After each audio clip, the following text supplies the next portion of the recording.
The plainest Jane. This is one of my favorite comments here. She says, I loves me some black, and she said, loves me some black news. She says, is it just me, or does anyone else get tired of seeing people that don't look like them delivering info about them day in and day out?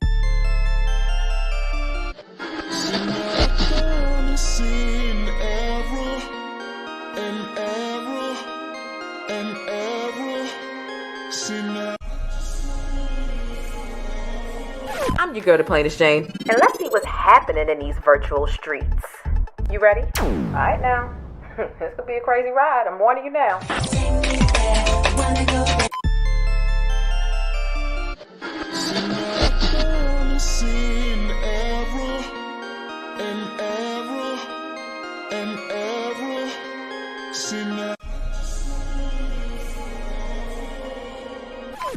What up and welcome back. It's your girl Jane, the plainest Jane, and we've got some syrup to get into. This is definitely one of the more serious videos that I've done. I like to keep a balance. I cover things that are important, things that may not be the happiest, but things that we need to talk about. And then I'll laugh, I'll joke. Y'all know my sense of humor is impeccable. However, this is one of those videos where we're discussing something that is serious. I talk about I cover the R. Kelly trial. I talk about people who are predators and, quite frankly, pedophile.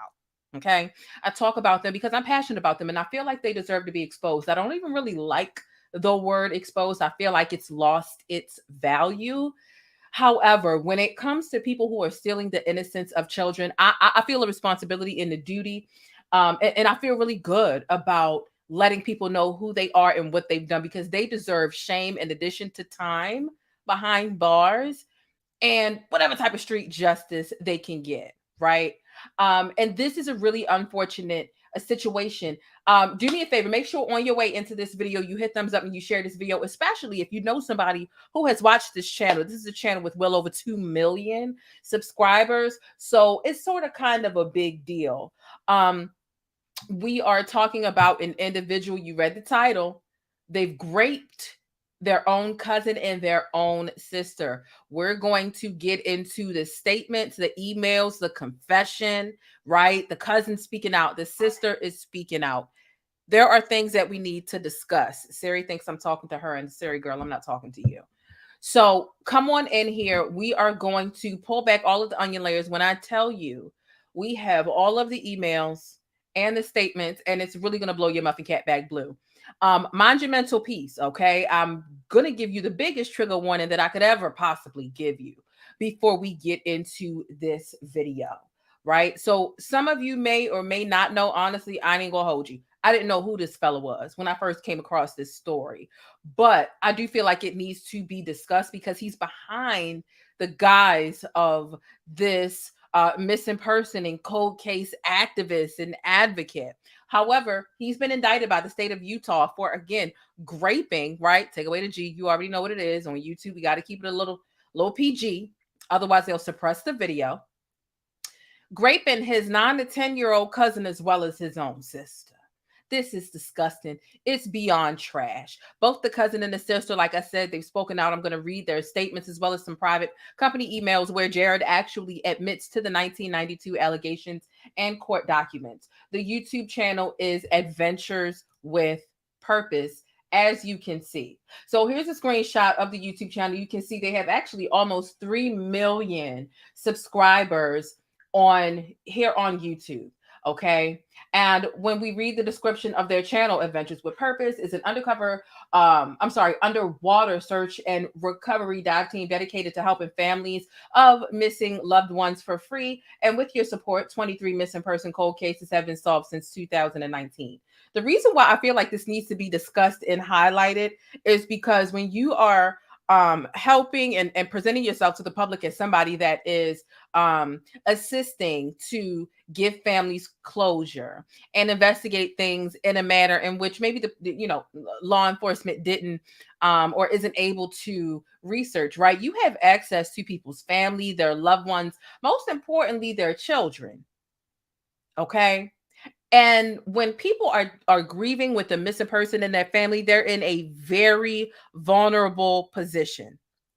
A very vulnerable position. So you have to be really careful when you're asking for help or looking for help, and you've got people. Look, he's got almost 3 million people who really support what it is that he does. But he's a predator. He's a predator. I also have the court documents that we're going to get into as well. So like I said, hit thumbs up on this video. Let's go ahead and get into this, and we're just going to dive right in. All right. The plainest Jane. This is one of my favorite comments here. She says, I loves me some black, and she said, loves me some black news. She says, is it just me, or does anyone else get tired of seeing people that don't look like them delivering info about them day in and day out?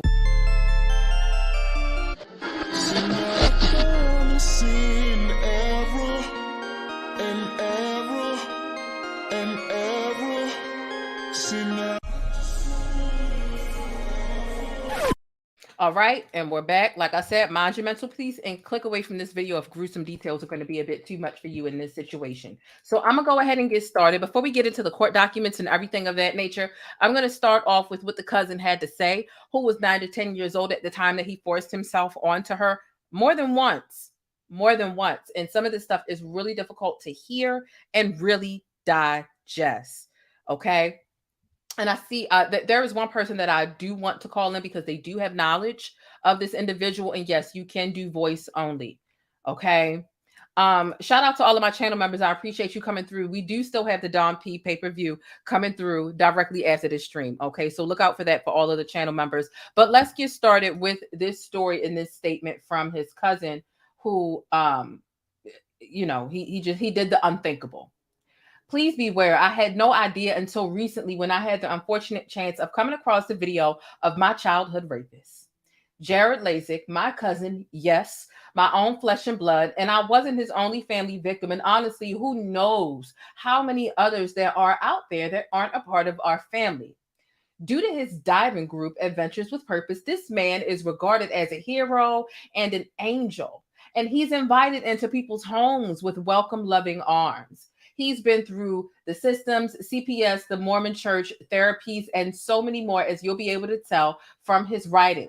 But I do know for a fact that he did not start with me, and he didn't stop with me either. He at one point, like you, will read, he at one point, like you will read, at one point, like you'll read that he did verbally admit to my mother that he had molested me. Obviously skimming over the more horrific parts, like his attempted sodomizing of her daughter directly above her, my grandfather and my grandmother's heads, by the way.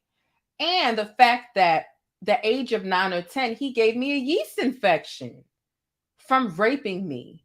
And I had no idea. So I had to go through the trauma of my mother and my grandmother finding white stuff in my panties and treating me horribly and questioning me and punishing me for the problem. When he told her, she started to cry, hugged him, and told him that she forgave him. She never turned him into the police, and I never got any form of help or anybody to talk to about it. We went out to go travel on the carnival, which made me unable to be aware for more than a week, which meant that I couldn't say anything to anyone. My own mother protected him and never even talked to me about it, other than to tell me that she had been blanked and her story was worse than mine. Okay, so she was someone who experienced some sort of sexual misconduct as well. Whew. He finally admitted it in writing, and we're going to get to that in a second, because he and the family are all very sure that the statutes of limitations have passed. And he's safe, so he can. But just so you're aware and can keep your daughter safe, be very careful around this man. Because he uses his business to get close to people. And of course, children are a part of that situation because, again, he's this, missing person, cold case type of an activist or advocate. He prides himself and advertises himself to the public as somebody who can assist with helping to bring their family members home. So people call him in and, hey, come in, have a cup of coffee. Who knows? They might go upstairs for a certain amount of time and he's left alone with children. This is beyond sick. Beyond sick.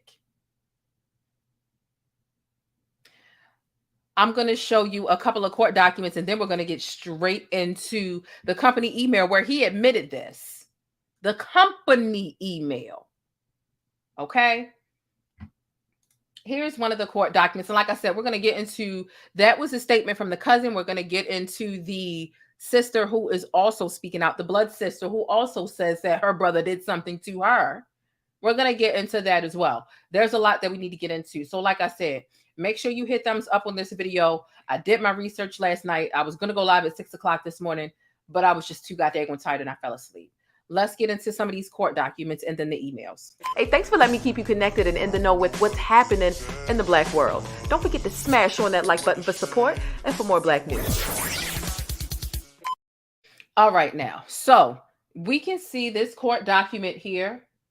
6th Judicial District Court. This is in the state of Utah. The state of Utah versus Jared. Charge 1, rape of a child, first degree felony. Charge 2, rape of a child, first degree felony. Defendant, Jared Leisek. Okay. So that's that. All right. Now, here's also something else that I found as I was digging from the court's website. Okay, we got his name, the state of Utah. It's serious. He's been indicted. These documents are from November the 3rd. His very first court date is going to be on November the 30th. So what I'm going to do now is I'm going to get into the company emails and then we'll get into more court documents because I do have more. I did my research on this situation. It's just a disgusting and unfortunate situation. Okay, like I said, this is his YouTube channel, right? He founded this group where they help bring closure, or they try their best to bring closure. And apparently they brought 23 missing people home, but he's a predator, a certified predator. Let's get into these emails. Okay. And thank you all so much for being here, hitting thumbs up on the button, and also sharing this video with as many people as possible, especially if you know somebody who watches this channel or knows who this gentleman is, who is extremely familiar. Okay. Definitely a special place in hell for people like him. Yes, absolutely. So let's get into this. And I mean, just, you've got to get into his demeanor and the way he's responding to his victim, who is his cousin here. Okay. So you can see his, this is his cousin emailing him. And you can see he literally responds with his company email, AWP, support team, Adventures with Purpose, support team.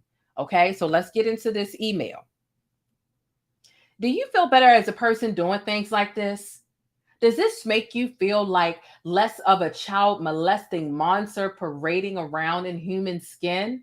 There is no forgiveness for what you did to me in my home in Utah, Grandma and Grandpa's house in Las Vegas, and right above Grandma and Grandpa's head in their very own truck.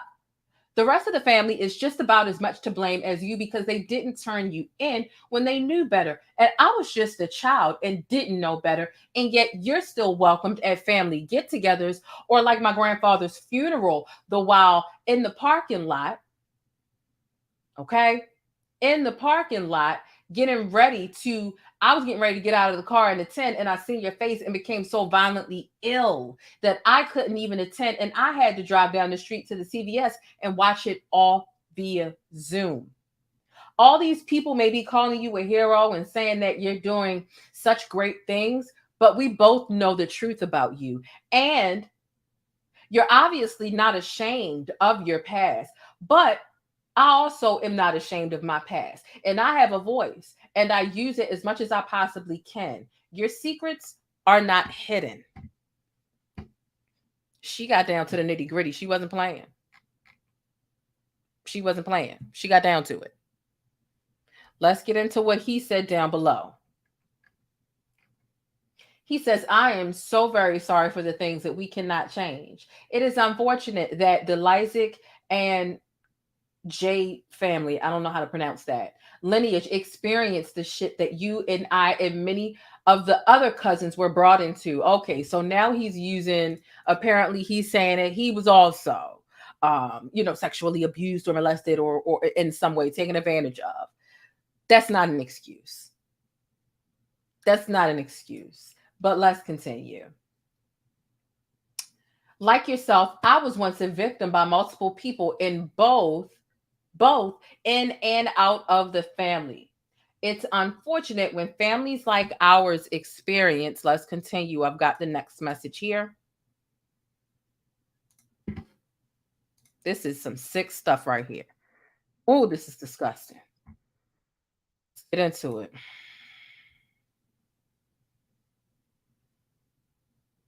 Like yourself, I was once a victim by multiple people, both in and out of the family. It's unfortunate when families like ours experience molestation. Many of us cousins got together to acknowledge what had happened in our youth and made a pact to put an end to it, to protect our children from anything like that from ever happening to them. I myself tried to apologize to you, to have an open conversation with you about it, to answer any questions that you may have. Like, what questions are you? The first time that I apologized to you, I am sorry for the way that it was handled, for I was under the impression that your mother knew, and I felt that it was inappropriate at the time to have the conversation with both of you. I didn't mean to embarrass you or catch you off guard. The second time that I tried to apologize was not clear to my own conscience, but to help you heal and help with any struggles you may have been having, as many of us have had to learn how to overcome and move forward. You essentially told me to go fuck myself and told me how I had embarrassed you the first time around. I am sorry. My understanding is that other cousins also have tried to have the same conversations with you. We are now all adults, and it's healthy for us to acknowledge and address those unfortunate circumstances from our past in our childhood and adolescent years.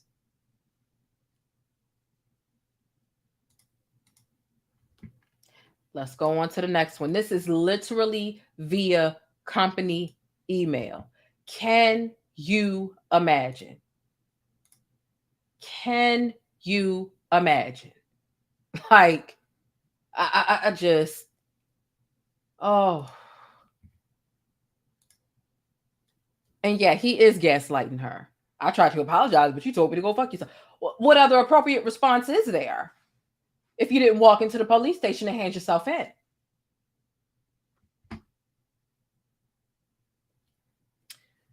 Okay. Let's see what else he's saying. While there's a lot of shit that has happened throughout my own life personally, from molestation, abandonment, growing up in foster care, and any other shit along the way, I would not change a thing, for it has made me who I am today. Bitch, I know you lying. Not you wouldn't change a thing. Oh, goodness.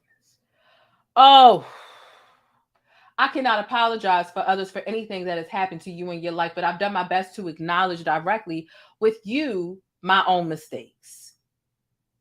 I hold no secrets as to this with my own parents, with grandma and grandpa, with your mother, aunt such and such, and my own wife and my children. I've discussed publicly about my situation and the unfortunate shit that has happened within families.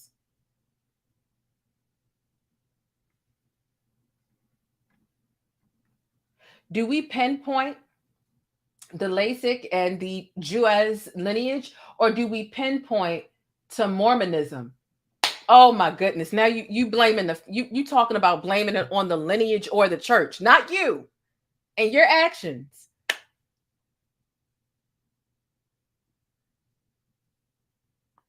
What I did was I grabbed all of this stuff and I watermarked it, and I said I wouldn't read it until I got on here with you all, and I am just blown away. This is, I mean,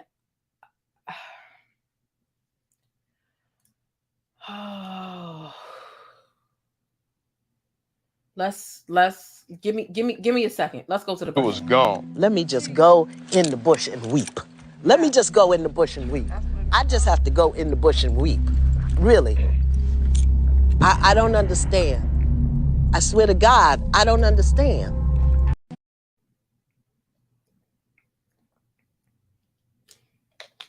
This is far from okay.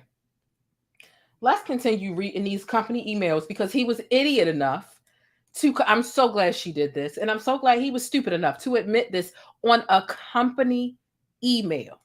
What I'm going to do, I'm going to drop this link. This link is for Paige and for Paige only. This is the only person I'm inviting up here. Paige, you don't have to cam up. You don't have to show your face. But I'm interested because you do have knowledge because you've been watching that channel for a while. And I want to hear what you have to say because I have heard that other people have exposed him for just being a terrible person in general. Even people he used to work with on this YouTube channel for being money hungry and for other various things. So I'm only dropping this link for Paige, but I'm going to continue reading these messages while Paige gets logged in. Okay. Shout out to my moderators. And thank you so much for dropping that as Hawk's baby girl. For anybody who may have experienced anything adjacent to this. So he says, do we pinpoint this or that family lineage, or do we pinpoint the church Mormonism? I don't have an answer. There is no way for me to understand the hatred and resentment that you must have for me over 3 decades later. Whether it's 3 decades or 3 days later, it doesn't matter, buddy.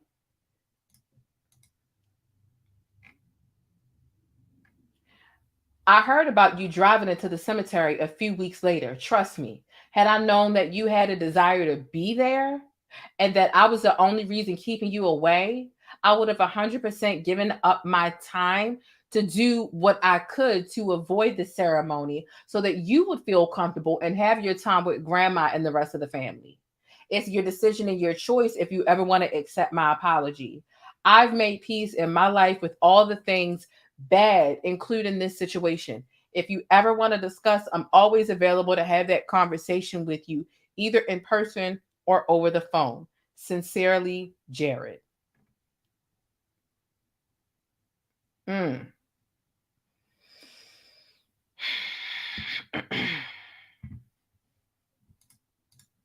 We ain't done now.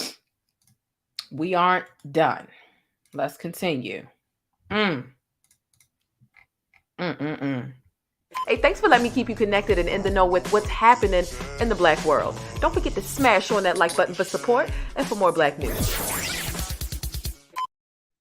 They said his name would be Jared. Yeah, right? You think about the Subway Jared, the Subway sub Jared. Yeah, he's also a pedophile. Okay, so here is what the cousin said in response to all of that. Okay. If you truly want to apologize, then pay for your actions. Walk into a police station with me and confess your actions. Get it on record and have yourself registered as a sex offender, as the sex offender that you are. My only regret in life was not being as open about you and your abuse to anyone and everyone who would listen like I am now, and turning you into the police like you should have been. I don't understand how you can try and get me to sympathize with you and your past issues.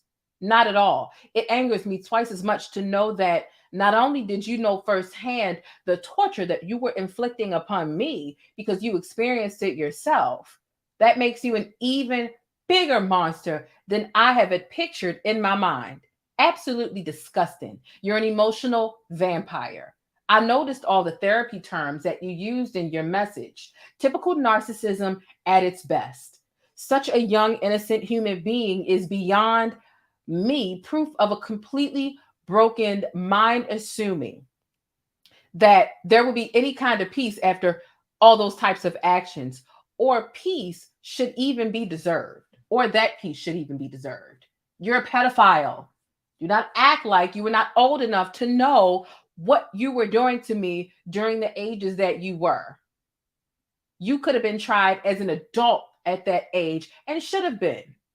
And as to the comments about my life and the things that have happened to me, I don't know who or why you're even discussing me with, but I can guarantee you that nobody really knows anything because just like your situation, I've kept my mouth shut until recently.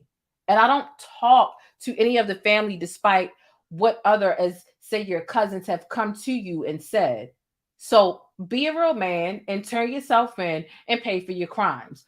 Or continue to be the small, sad mental midget that couldn't keep his libido under control and blames it on his past. Ooh, you you go, girl. You said that. Let's get into more. This was a lengthy exchange. Lord have mercy. Here's what he says back. This is, oh, he just gets so snarky right here. Unfortunately, your desire to have a, excuse me, somebody trying to spam the chat. Unfortunately, your desire to have a 46-year-old male live in the mistakes of a 12-year-old simply is not realistic. Thank God we're not forever judged for our actions as youth. And I'm grateful that many of us cousins acknowledged and stopped those sins which happened to us, and those sins we once committed as a result of grooming. It is healthy for you to now be open and talk about the past. You, as a full-grown woman in your early 40s, are to be commended for facing and standing up to those actions which happened to you in your past. Spread awareness and stop the cycle, as we cousins within the family have our own children and grandchildren. Protect your own children and grandchildren, as we have to help the world become a better place. I know he didn't just say keep talking out about it, while insinuating that he shouldn't have to pay for what he did. So he wasn't, his cousin wasn't his first victim, and his cousin wasn't his last victim, because I'm about to get into some of the sister statements as well. He says, we live in a society that acknowledges the mistakes made in the past, accepting those who have proven to change. My life holds no secrets, and everyone in my office feels your pain and has seen this email string, for I don't filter my own emails. They know me for the man that I am, and not the mistakes of a 12-year-old who learned to recognize the cycle and break the cycle, as many of us cousins did. You were younger and not yet ready to accept my apology and recognize the steps we made for future generations to protect them. I hope you can one day find forgiveness and peace. Feel free to have any last words, for I will not respond to any further attacks. Not attacks, baby. Accountability is not an attack. How many times do I say that? Feel free to have any last words, for I will not respond to any further attacks as to my character today, based upon those actions as a youth. Should you desire a healthy adult conversation as to the past, I'm open to helping you through the acceptance and growth that many of us faced and have dealt with. Now, how the hell are you going to help her through growth and acceptance?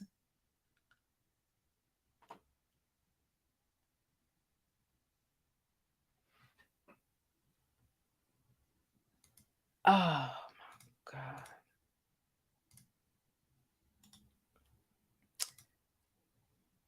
Oh, we've got more, because that's not the end of this email here. Oh my goodness.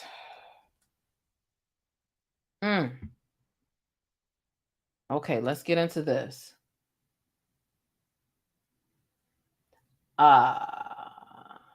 Feel free, should you desire. Okay. If you have not done so already, I may suggest reaching out to blank and lean on her for clearly a family member. Reach out to a family member and lean on her for guidance, as one closer to your age who within the family has gone through this with us. I'm not sure your relationship with Aunt Blank or your mother, but I suggest leaning on them as well, for they experience much of the same in their own youth. Sincerely, Jared.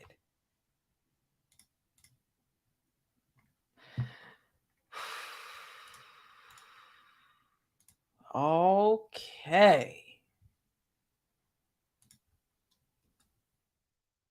She says here in response, She says, let's do the math here. I was 9 or 10 when living in Utah, and you forced me to have sex with you on my bathroom floor upstairs.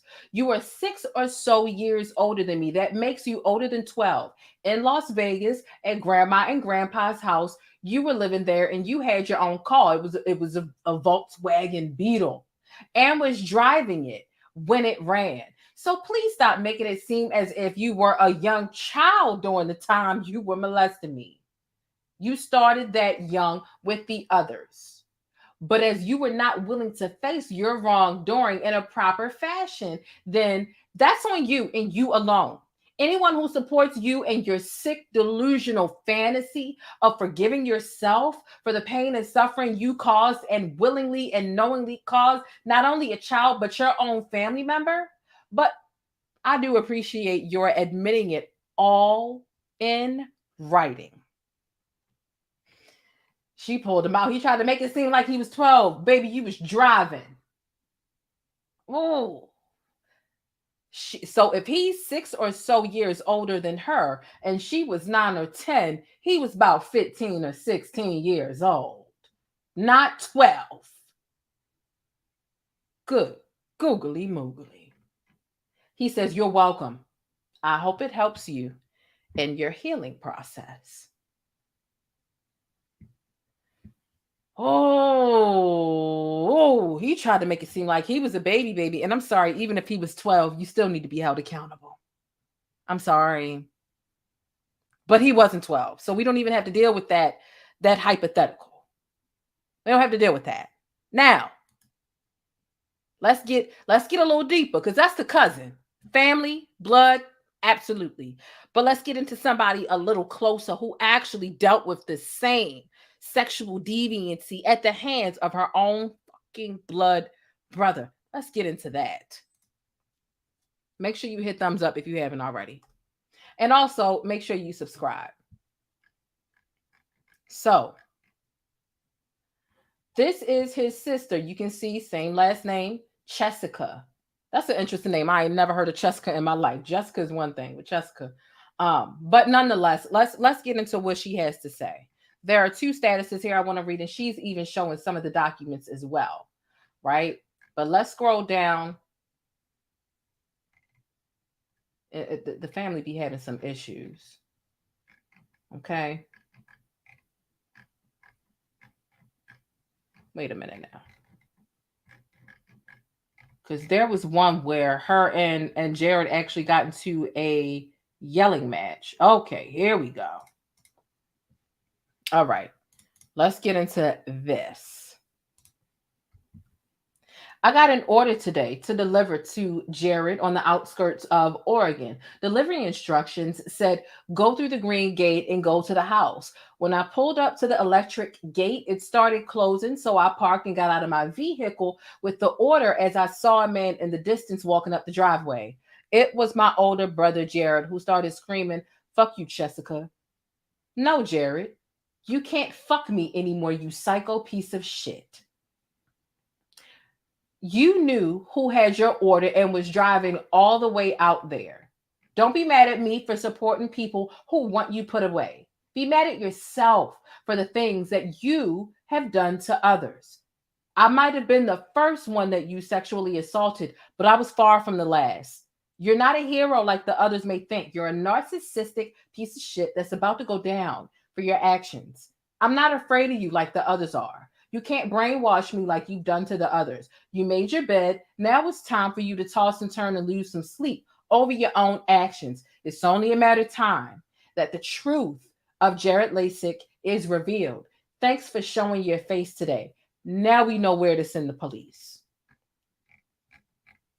There's another statement that I want to read on her Facebook. She says, I feel like I'm living with a target on my back, but I'm used to it. You can imagine being the sibling, right? Let's just think about this for one quick second.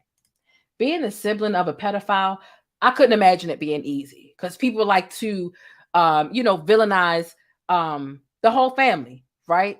And they share the same last name, but let's keep going, right? I feel like I'm living with a target on my back, but I'm used to it. I've been standing up for what's right for my whole life. while others are put on pedestals for doing harm to others. I appreciate the person that's standing up for what's right, as well as I hope this will protect innocent children. We weren't protected, but we're trying to help other people. And in case you're not aware, yes, this is my brother. I changed my name to my real name on Facebook a couple of months ago so that I'd be easier to get a hold of due to this. So she shared one of the documents that I placed up here earlier. It's on the court's website. And she's also sharing some conversations that are being had online about this conversation, this situation as well. Excuse me. This is just beyond sick. Sickening situation. Okay. So let me go ahead. I have a caller here. I do have a few more court documents that I want to show, but what I'm going to do is I'm going to bring up the caller and let the caller actually speak on what they know about Jared's really not so positive behavior and what's being said about him. This isn't the first time he's being called out for something where he's being looked at as a piece of trash. It's just nobody knew about these trash allegations. So Paige, you're here. I'm going to bring you up. I hope you're ready. Let's get into it. Rolex on your wrist of plain Jane. You're tuned in to Jane, the plainest Jane. Be sure to thumbs up the video and subscribe, and let's get into it.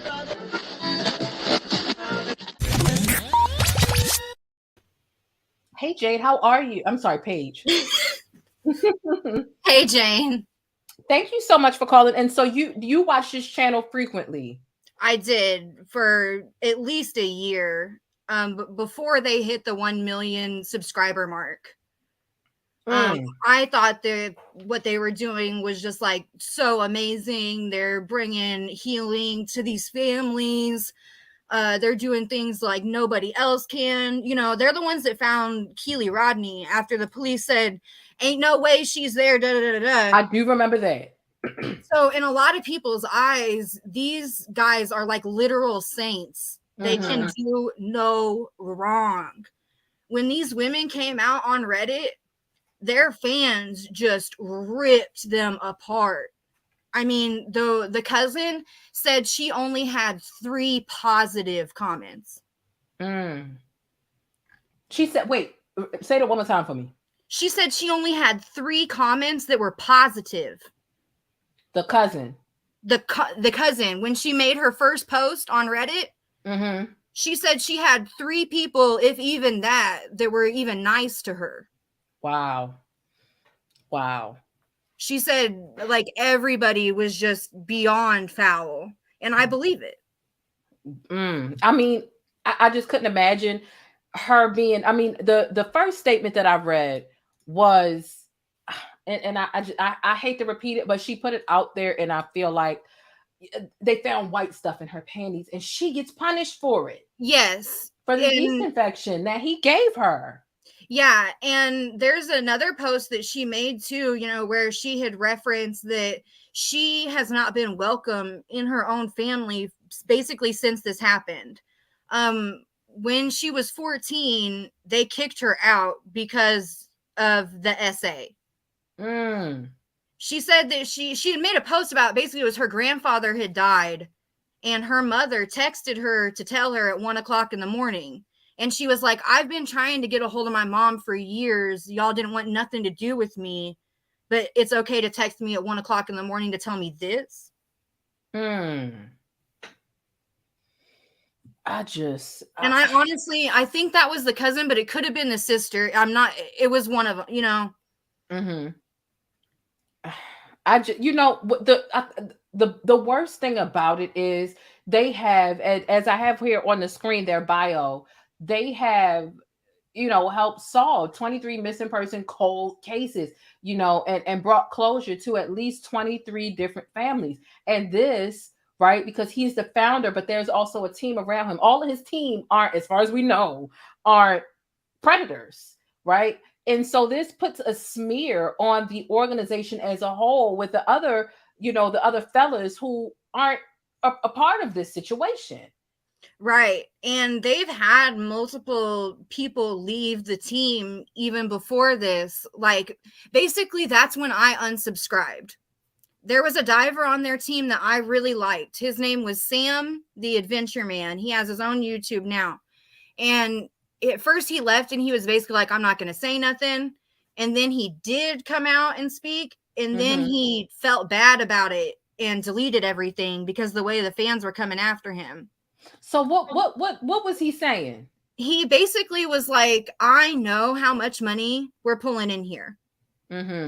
I have seen the YouTube stats and the sponsorships, and they sell merch and they put up GoFundMe's and Patreon. I mean, you name it. Okay. And yeah, I heard they've got 3 million, almost 2.8 million subs. And I've heard they've got about 27,000, close to 30,000 channel members. All of them are no less paying at the least $7.99. You know, the memberships, you know, that's a lot of money in itself, not to mention the merch, the sponsorships, and the GoFundMe's. That's a lot of money. So Sam said, I am extremely comfortable with coming on here and basically begging people for money day in and day out when I know what it is. And he came out and said that Jared, you know, wasn't paying him. That he couldn't, you know, he's out on the road trying to help these people and having to worry about his own family at home because the bills ain't being paid. Now, does Jared call it a nonprofit? I'm not sure, but like probably, you know, basically when I unsubscribed, I felt like he was a shitty person, money hungry at best, nefarious at worst. You know what I mean? And what is really troublesome to me about this is that all of these families welcome him into their houses with open arms and like, and he's got a lot of access. It's sick. I mean, like I said, I didn't know anything about him prior to this. So, you know, you're putting me, I've seen things in different places of people like venting about it. I even see some people taking up for him. I mean, like I saw this one guy was like, why now? Why you wait all this time? You're trying to silence Jared. We support you. And I'm like, how can you stand by this? The cousin and we're not talking about a situation where like random women are coming out. We're talking about his own family members coming out. People worship him. Like he can do no wrong. Who was Lamont at Large? Do you know him? I do watch Lamont at Large and Iked Mel too. And Iked Mel was the one that I had heard say anything about it. I haven't seen Lamont's video though. But wait a minute. Mel goes through. Oh, hey, shout out to Sam. Is this Sam? Oh my God, Sam, do you want to call in? If you want to call in, I'll leave the link. This link is only for Sam. If shout you do, Sam, man. Don't feel pressured, Sam. But we are having a conversation because I just feel like you should. Sam says, I didn't like the tragedy pimping and the blatant disrespect for human morals. Okay, I see. See, that I felt like there was more going on than what was being said. And as soon as Sam said all that, I immediately hit the unsubscribe. Wow. That is the real Sam. I just went to his profile. It is. Yes. Wow. I'm speechless. I don't know what to say. I had no clue. I mean, I had seen thumbnails. I had a friend of mine who actually would watch the channel, and it would always kind of be like when the cars are coming out the water, and it'd be like, wow, that's amazing that regular civilians are able to maybe do a little bit more than the police. So I always felt like from a distance. Yeah, I felt like it was amazing from a distance. It's kind of like unsolved mysteries, and it's in real time. You know, but to know that he's got these people working for his YouTube channel and all of the views, the money, the members, the sponsorships, the Patreon, and he's not paying these people. Like, first of all, y'all are doing the Lord's work, but you know, I just think that it sucks that he's looked at as a saint, and I guess maybe he's used this to try to better his conscience and to maybe cover up anything that has happened. It's just crazy. That's what I felt like the cousin was saying in the email, was like, does doing this make you feel better for what you are, Mm-hmm. I felt like that was exactly what she was saying. This is just, I wonder if his wife really knows. I wonder if the other people who are still there, because he said in the email, oh, all of the people know I don't filter my email. Like, do they really know, or did he like kind of lie a little bit? I Because don't know. how I could you wouldn't be still surprised stand if they really besides? knew. Oh, Especially with the Mormon community like that. Like, really, I'm not trying to like point fingers at a specific community or group or anything, but we've seen what goes on in these churches. mm-hmm. And there was either a post or an email, I believe it was from the sister, saying basically that in the Mormonism they have like this repentance process, and like it doesn't matter what you do, as long as you go through the repentance process, you can walk the earth as if your sin never happened. And she said, I could never get down with that. Like that's a lie. Mm-hmm. And so if they really are Mormons, he probably did tell them what happened, went through this repentance process, and has been quote unquote forgiven by everybody around him. That really honestly would not surprise me. It wouldn't surprise me either. It just sucks that the way he worded it in that email and said, do we blame our family lineage or do we blame the Mormonism? Yeah. Like, don't get me wrong. I do think that there are some potential issues or some things that me personally, I could never commit to Mormonism because I see some things that I just don't feel like are right there within that institution. But to blame your actions of literally raping somebody on a religion, like, that's not okay. Like, take accountability and go on about your business. Really? Like, I just can't. Sam says, thanks for the invite. I'm going to pass. I was unaware that these things that are now being brought forward. Glad I saw the light and felt moved not to associate. I'm glad you did too, Sam, and I appreciate you coming through. Right. I do. This is bizarre. I wonder if they're going to lose subscribers. And you know what? I wonder what effect this is going to have on the Adventures with Purpose moving forward, and maybe still doing positive things for whatever. What family is going to let them investigate or help them out now? Will this cripple them? Will this disband them? This puts a really negative smear on the good work, despite how bad he was, the good work that they were trying to do. This is unfortunate. I do agree with that. And like I said, I had unsubscribed a while back, but from my understanding is that Jared hasn't really been on the channel much, basically since these emails came forward in February. Oh, it was that long ago? The email. Oh, you know what? I did see February as the date, but I didn't know they had been public for so long, I guess. Yeah, I guess I don't know when she came public with them, but I do know that the email exchange started in February. And like I said, I don't know when she posted them or whatever, but I think that he might have seen it coming and decided to take a step back. Like I said, I haven't watched personally. That's just kind of my understanding, is that he hasn't really shown himself much lately. I just rape is never okay, but it's just like you just going around your family, and then I wish these people healing. Let me see if there's something else that the sister put on. She did just post something else. What did it say about karma? She says, karma is coming around tenfold. So glad I've been a good person, because when karma catches up with me, I'll have a sweet life.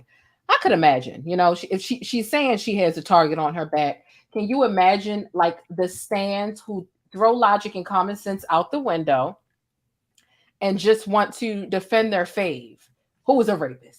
Right. So, and it was the sister that got kicked out of the house. Now that I'm looking at it, and because it was on Facebook, it was her. When she came forward and said what happened, she has had nothing to do with her own family for my whole life.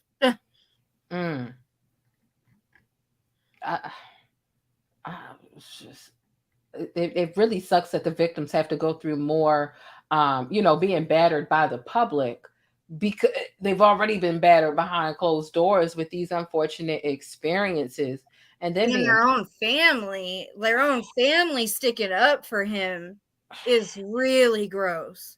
I can't. I just, how does your wife stay with you and you've done something like this? How do you trust a man like that around your children? How do you trust them around any of the other family members? There are just so many, quite frankly, unanswered and very disgusting questions to imagine. It sucks. The way he made it sound was like the whole family is predators. Yeah, he did. Like, He did.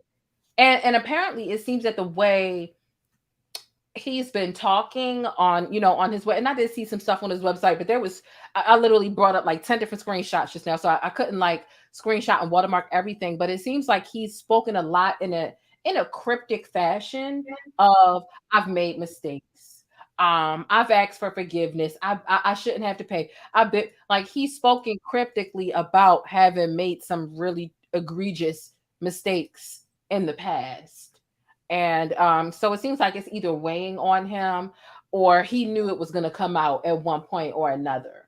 And I guess he was hoping coming forward and saying I've made some mistakes was going to be enough for people to be like, he's sorry. No, it's not. Is he sorry? Yes, he's a sorry piece of shit. But is he actually sorry? Right. No. I mean, he literally said earlier in the email, I don't regret a thing. It made me who I am. Like, the fuck? That's so gross. How can you say something like that instead of I wish this would have never happened, and then gaslighting her? Like I said in the chat, I felt like he basically what he said to her was shit rolls downhill. Sorry. Mm-hmm. I really felt like that's what he was saying to her. It's a mess. Like I said, here are some of the court documents that we have here, the case numbers, date of birth, 1975. And then there's another one that I wanted to show. I want to read through this statement. It says, statement of probable cause. The defendant and the victim are cousins. In 1992, the victim was between 9 and 10 years old. The defendant is 7 years older. Oh, not even 6. The defendant is 7 years older than the victim. So if she was between 9 and 10, 7 years older, he was between 16 and 17. Yes. In one of the emails, she calls him out and she says, no, you were not 12. You were 16 or 17. You had a Volkswagen Beetle. You were old enough to be driving around and have a car. So don't act like you was a poor, innocent little child at 12. Oh my goodness. Yeah, because he really did do that. Oh, I mean, he's a master manipulator. This is crazy. Okay, the defendant is 7 years older than the victim. Just before November 1st, 1992, the victim lived in Ephraim. I'm sure I'm saying that wrong. Ephraim. There we go. Ephraim, which is located in Sanpete County. About this time, the defendant and the victim were in the victim's bedroom, his cousin's bedroom, when Jared pinned his cousin down to the ground, pulled her underwear down, and put his penis in her vagina. During another incident that same year, Jared and his cousin were at their grandparents' house in Miami when Jared laid on top of his cousin and put his penis in her vagina. The information was obtained from Detective Corey, and there's an incident report number, and again, it's dated for November 3rd, as I was telling you all earlier. This is sick. So yeah, to my understanding, what happened was she went and talked to the police in Las Vegas where one of the incidents occurred, and they basically said that the statute of limitations has passed. But what you said about what happened in Utah, the statute of limitations has not passed in Utah. So we're going to do you a favor and send this over to Utah so you don't have to drive up there or whatever. And then the charges were filed. And good. I mean, just thank goodness for them. Adriana said, I went over there to see who he is, and an advertisement about rape played. Lord, look at the irony. Oh my. Disgusting. Do they know what's going on or do they not? Was that by chance, or does YouTube? The algorithm always knows. Wow, that is just trifling. Oh my goodness. But he admitted it. It's not like it's just her word. That was very smart on her behalf to email, the work email, and very dumb on his behalf. But I'm glad he was being dumb, right? Yeah, I really it's not think like that's what made the difference. yeah. I mean, and then I mean, paragraph after paragraph of him admitting it and making those excuses. Mm, mm, mm, mm. I just can't. I appreciate the character, assessment and the information that you've given because you've watched them literally over 2 million followers ago. You said before they even got to 1 million, you were watching, and they're close to 3 now. So I appreciate that. Do you have any like last words or memories as it pertains to Jared as a person or the direction of the channel?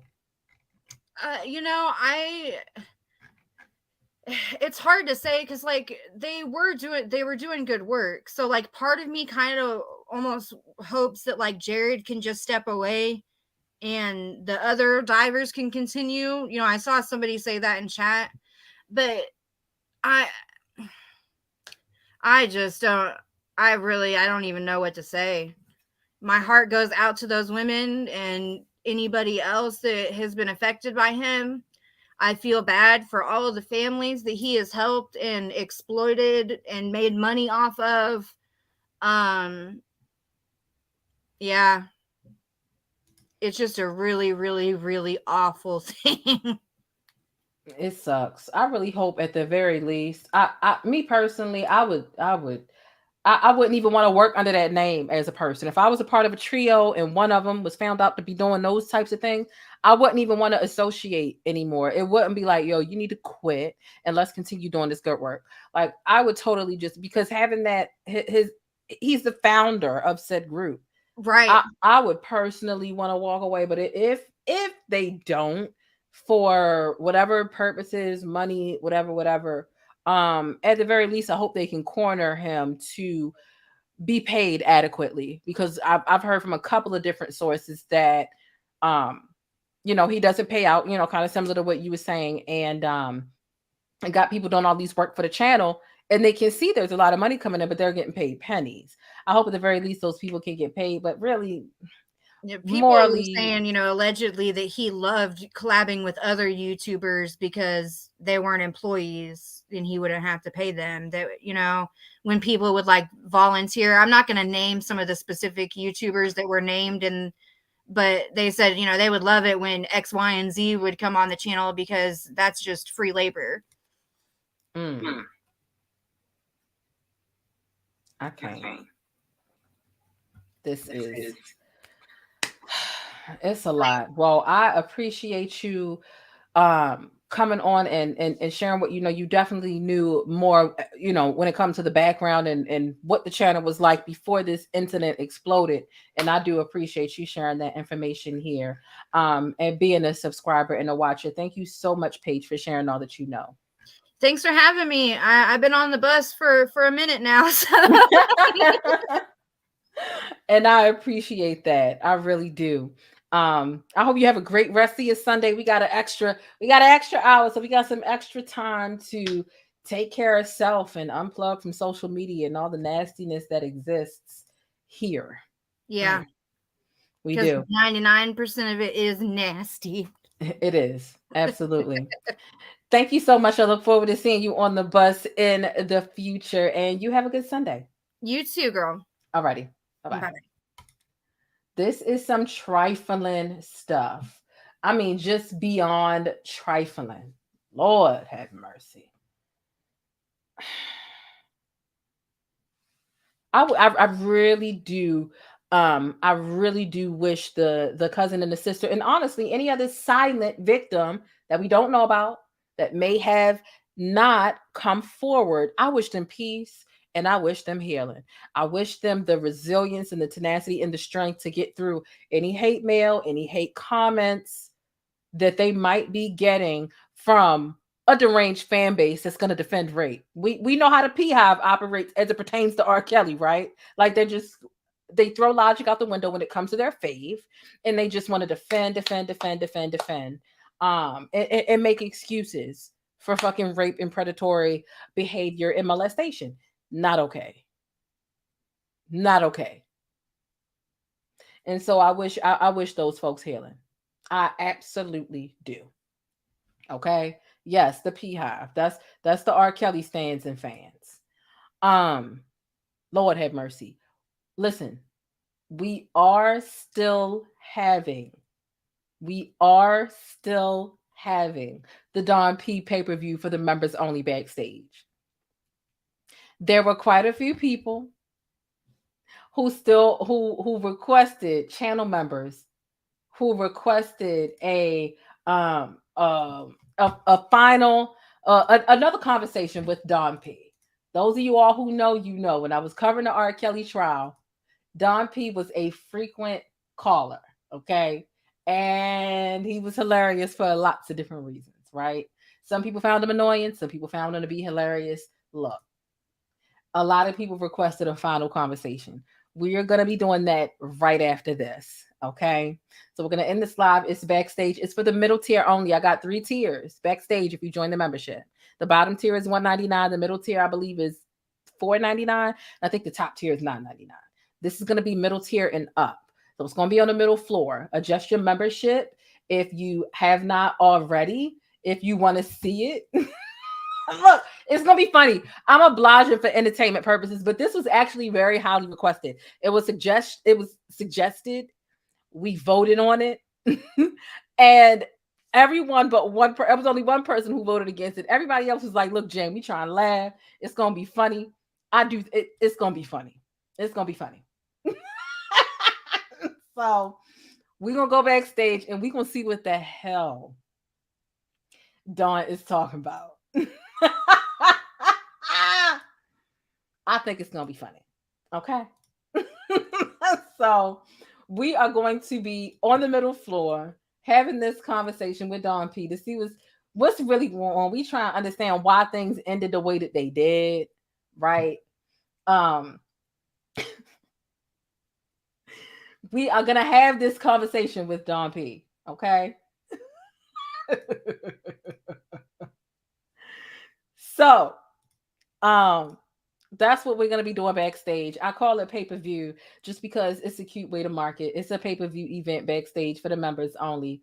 And that'll be dope. So it is so happening. It was supposed to be at 2:00, but Eastern Standard Time. But when I came across this information, I'm like, let me get this out. The story is fresh, it's new, and I wanted to talk about it as much as possible. I had so many emails, so many statements from the sister and the cousin and the emails and the court documents. This is going to be a developing story, so I didn't want to wait until the story was so big where I was presenting a million things at once. That's kind of what happened with the Marvon, the Dre and Marvon McCray story. But nonetheless, if there are any upcoming developments as it pertains to Jared and this situation, I already got the main stuff down and we can just do updates from here. So that'll be easier for everyone. Okay. So, is Cheska here? Did somebody say Cheska was here?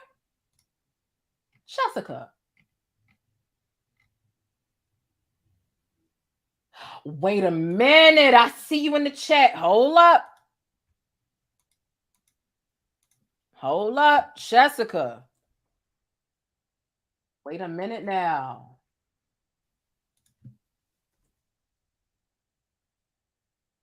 Jessica, let me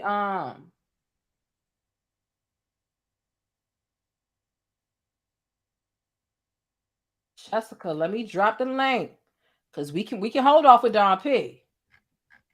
And we can have Jessica call in. She took the day off. Okay, let's get it. Jessica's going to call in. We're going to get Jessica on the line. Jessica is the sister of Jared, who is a predator. He is a rapist. He is a molester. We're going to get Jessica on the line. I'm going to make sure Jessica can get connected. You be sure to stay tuned because we're going to get into this. We'll be right back in 60 seconds. Get into this Black-owned business, Stickies. It's got things for inside your home, outside your home, and even on the go. JasmineMadeIt.com is your new destination for Black Girl Magic mugs, tumblers, and even wine glasses. You can even customize the tumblers and wine glasses.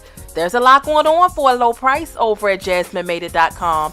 And if you've been serious about wanting to support more Black-owned businesses, here's your chance. Let JasmineMadeIt.com handle all your problems for family and friends. You ever had a friend over and they just wasn't catching the hint or paying the rent? Y'all asses all get to stepping. Yeah, tell them to get to stepping with this nostalgic Martin-themed doormat and shop over a dozen different doormat designs over on JasmineMadeIt.com. All right, stickies, you know what time it is. It's time to put your money where your mouth is and shop Black today.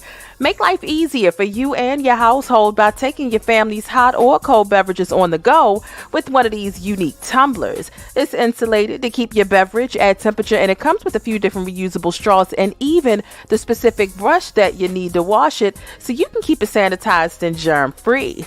They've got all kinds of designs to match your mood or style. So grab something for your wife, the hubby, or even the kids over on JasmineMadeIt.com. That's JasmineMadeIt.com, and I'll see you over there.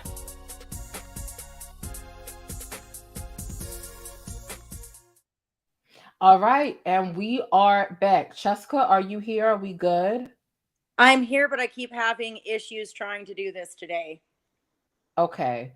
I hope the issues don't pursue, because you sound really great and clear right now. Okay, good. Okay, so first of all, I'm so sorry that you've had to experience any of this. It is what it is. What I don't even know where to start. Are the fans harassing you? There have been a lot of people that have sent me a lot of new friend requests. Can you hear me? Yeah, I can hear. Okay. There's been a lot of people that have sent me a lot of new friend requests and things like that.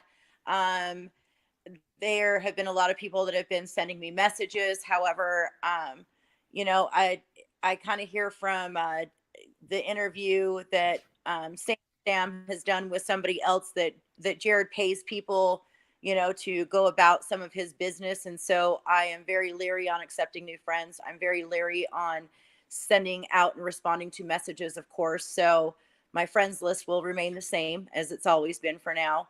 I won't be responding to messages for now, just because I am afraid that, you know, it's not going to be somebody who is true at heart.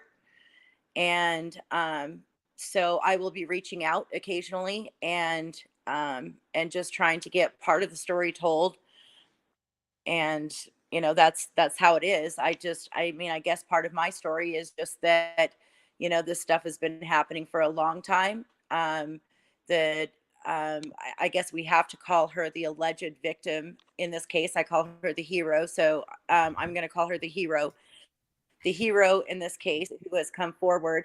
You know, it didn't happen with her. It started happening before. It has happened after that. And I'm sure, I can say I'm sure, I'm hopeful that move forward and more things will come to light about my horrible, horrible brother. Okay, so I heard you say earlier, and I had seen some stuff in Reddit. Not that you can believe everything in Reddit, but to be quite frank, a lot of the stuff on Reddit has been true as it pertains to Jared. When you say he like pays people to go about some of his business, do you mean like trolling or harassing? Like, what do you mean?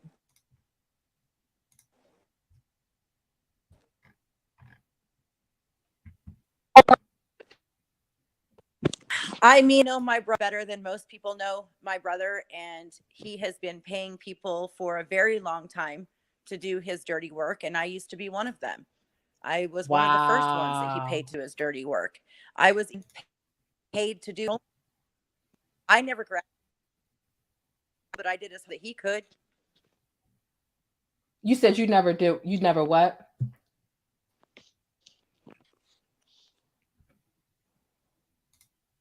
I don't know if in technical issues or not. A few. I can hear what you're saying for the most part. I don't know. So Crap, it's breaking up just a smidge.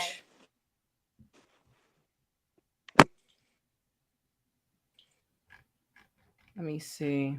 It might be the service. It's a personal question. Let's see if we sound better.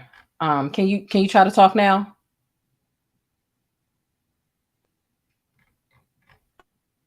On my and I yeah, the technical issues. Let me think.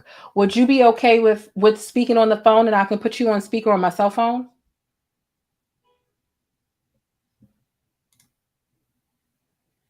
absolutely. Okay, what I'll do is there's a private chat back here. If you can see in the messages, there's a private chat. I'll put my phone number here. And if you wanted to call me that way, I'll put you on speaker and we'll still be able to hear you. I'll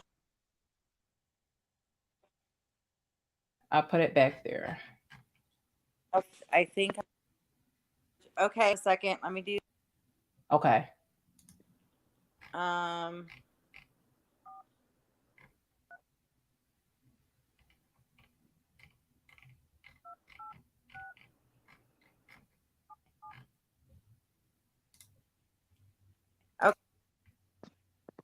Okay, let's see.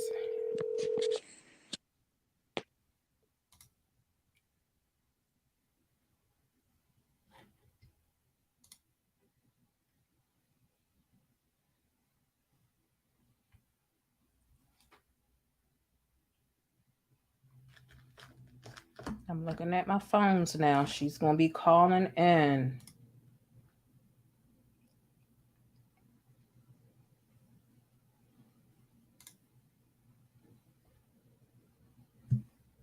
I hope it works. Call should be going through. Let me make sure I typed it right. Okay, cool. Hopefully the call's coming in. This is crazy. The irony in her actually watching this video and actually being in the chat. I'm grateful that she's willing to and comfortable enough to speak. I really am. Okay, let's get to it. She is very brave. She's very brave, especially on her Facebook, to be coming out with it and about it. I'm hoping it's working. I'm hoping she dialed the right number. And if not, if she gets back in the chat, I'll have her get back here and maybe give me her number so we can call. This is something else.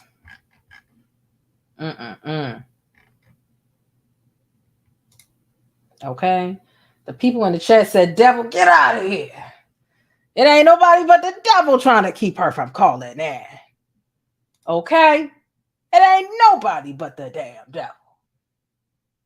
Make sure you subscribe if you haven't already. Okay?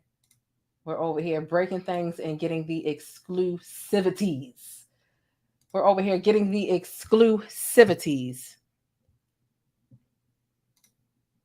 On a Sunday. On a daggone Sunday. I heard her dialing. Maybe she dialed the wrong number. Because both of my phones are connected to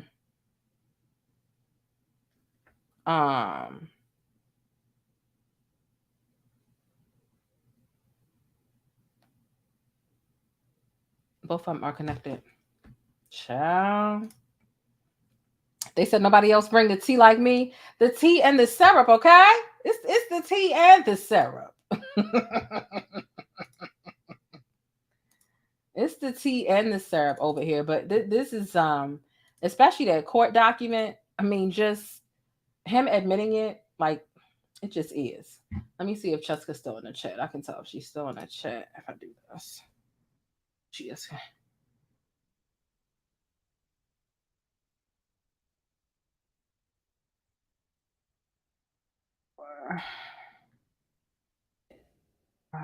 Private chat. Make sure to make sure. Okay.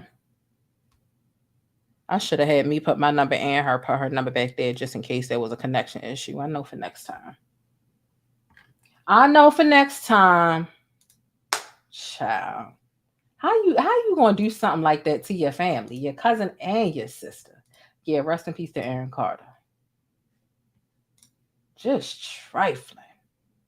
Just nasty. Why? It's just too much. Too goddamn much. So we'll sit here for a couple more minutes to try to catch. I know she's having the devil is busy. She's got some technical difficulties, but at the very least, if we can't get it all here because we're missing each other and trying to playing phone tag and grab one another, we're definitely going to do it in another video. This is crazy. People coming in and saying, "What's going on?" I'm like, child, it's disgusting. It's sticky. Oh, you misdialed? Okay, that's fine. If you wanna, Jessica, if you want to hit the link again, and put your number in the back so that there's no chance of that, we can do that. And then I'll be able to dial you and I'll put you on speaker and we can get it popping like that.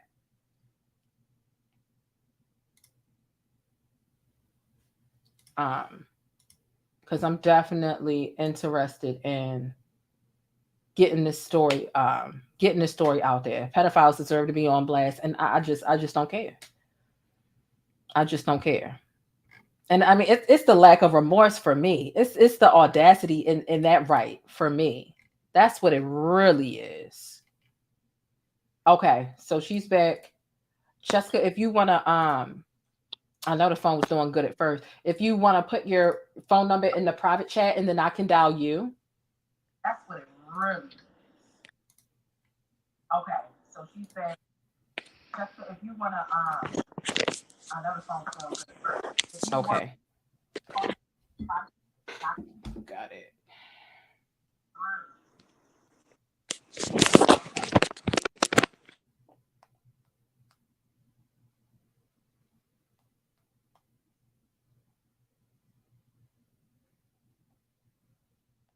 Make sure I'm dialing it right.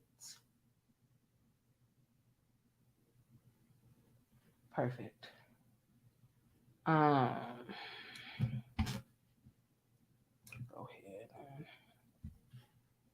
We're unable to complete your call. Just speak. Oh no. Oh, maybe I probably got to put a 1. That's a different area code.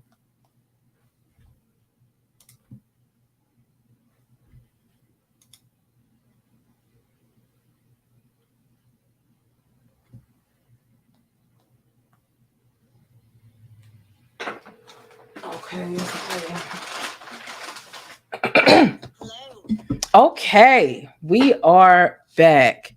Everyone, let me know if we're good to go and let me know if you can hear in the chat. Let me know if you can hear in the chat. Can you say something, Jessica? Oh, wait a minute. Okay, speakerphone. Say it again. If you could just mute me in the back.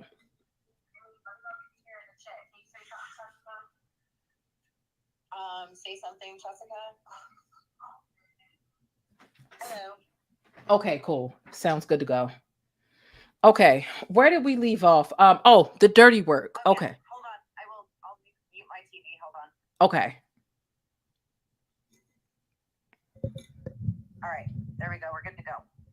Okay. So we were talking about the dirty work that you said that he either was trying to do to you or that you were once doing for him. What did that consist of? Oh, there's been lots of things along the years. We're talking lots of things. I could go on and on. On my Facebook page, even it says something about one of the biggest heists in Eugene that were ever pulled off, and that wasn't my idea. He showed up at Christmas one time and said that he was going to take me Christmas shopping. And I got all excited because I didn't hardly have any clothes. And I don't know what he was even doing in the Eugene area. Just all of a sudden, randomly, he showed up and said that he was taking me Christmas shopping. So we ended up going over to the Valley River Mall over in Eugene.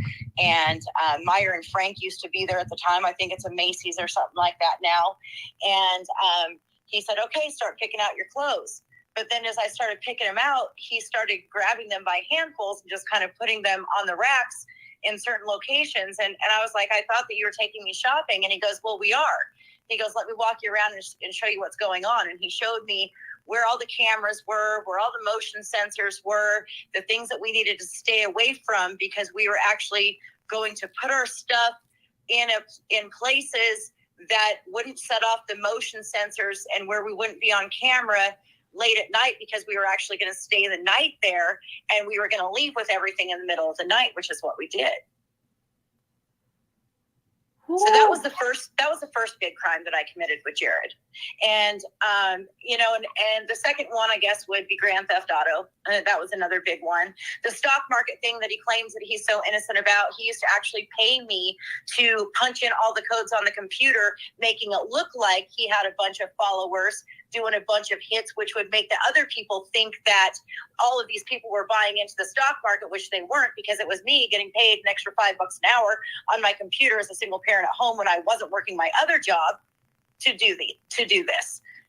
So when Sam comes out in an interview and says, hey, Jared's paying these people to do this for him, I totally believe it, because I used to be one of those paid people. I didn't graduate high school, but he did, because he paid me $5 an hour to do his homework. He's always been like this. He has always put himself out there as, here, I'm a great person, and here's my sad story, feel sorry for me. I was the one that was homeless on the streets. I was the one that verbalized what was happening to me, and I was the one that was kicked out of the family and homeless. Not him. He was never put into foster care at a very young age. He was put in a home somewhere to hide under another uncle's name during a divorce process, because I was being sexually assaulted, and I came out about it. And my stepmom up and left with her kids and said, enough of this. And so he was actually hidden by family under another uncle's name in a home. So if he wants to go ahead and call that his sad story that he was in foster care, that's a bunch of BS. He wasn't in foster care. He was hidden under somebody else's name in the middle of Utah so that he could not be available for the court proceedings for the divorce and the custody battle, which didn't work out so well, because my father ended up not even getting visitations, which was a just action. Because if my father's willing to go this far to protect the criminal and then not get help for me and not get help for Jared, imagine how different Jared would have been had he have actually been treated like the minor child that needed the help, instead of being covered up and turned into this narcissist that he is today. This all started at a very young age.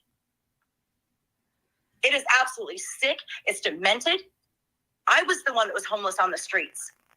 I mean, you can go on and on about his blog, and every single thing in it is some sort of a sick psychological twist in his head.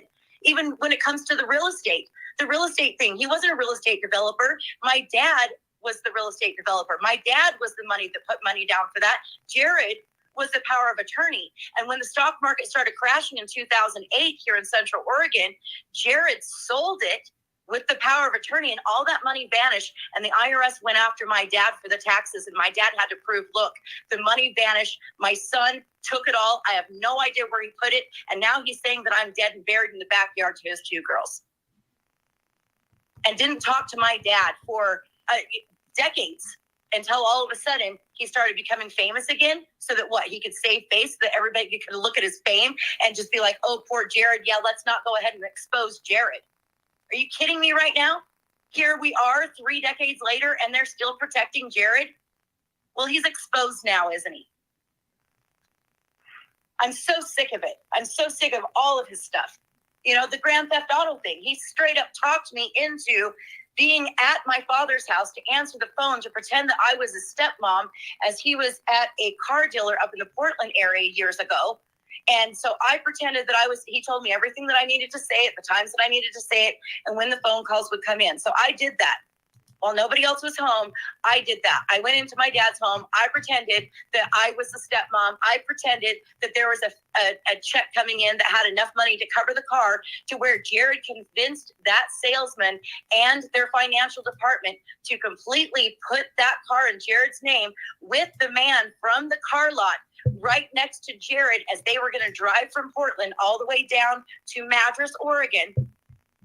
And expecting that full check was going to be hand delivered to him. And Jared even manipulated that so much that he knew that he needed to buy the man a huge big gulp before he left, so that he knew that guy had to go pee at government camp, which is where he left the guy, with a brand new car with all the paperwork in his name. And then he skipped town. And then he goes and tries to claim that he was homeless and eating out of garbage cans and stuff like that over in Utah. No, he was on the run. He fled in a brand new car that he had just stolen. But, because of how we worked it, he had legal paperwork on it. Like, he has literally always been like this. Him and my other brother have a motto that they will not have people in their lives, not even family, unless they can see that they can financially benefit from them. And now he has a YouTube channel and he has fooled over 2 million people. Oh my God. And the only reason why the hero, I call my cousin the hero, the only reason why the hero waited so long, okay, we're going to say for a couple different reasons. The reason why she waited so long is, number one, she saw as a small child what the family did to me, how I got kicked out of the family, how I was never allowed in family homes. And she didn't want to be that person. She heard how they talked about me, yet raised him up on a pedestal. All the meantime, while he's evidently allowed to do this to her. Are you kidding me right now? You're kidding me right now, right? Like I said, he needed help from the very beginning and he didn't get it. And I have told the state of Utah that if you go after Jared, you also need to go after my father, because he was the one that hid this. He was the one that covered this up. And he should also get charges, not just Jared, because he is the one that created this monster. I agree. We stand with you. The chat is all. His whole entire blog is a bunch of BS. Even when it comes to, I had a fling and that I have an illegitimate daughter. No, he didn't have a fling. He slept with his best friend's wife that he was living with at the time while he was engaged to his wife before they got married. I mean, everything about his blog is BS, which you can even see in just the way that he writes it. Look how he even starts off his blog. Like, I have no skeletons in my closet. Who says that? Why not just come out and say who you are? Ever since, I believe, the year either 99 or 2000, he came out with an internet page to explain who Jared Leisek is. Who does that? We're talking back in 2000. That's when people didn't even do that. We're talking that over 20 years ago. People didn't do that back then. But he did, because he wanted everybody to have a place where they could go to where he could explain himself. Who does that? Just saying. Do you think his wife knows the full extent to the monster he is, or? That is something that I'm sure that will be revealed in the very near future. But because I am not all about, talking about people who don't want to come forward yet. But if she does, it's going to be horrific. It's going to be way worse than what everybody has heard so far.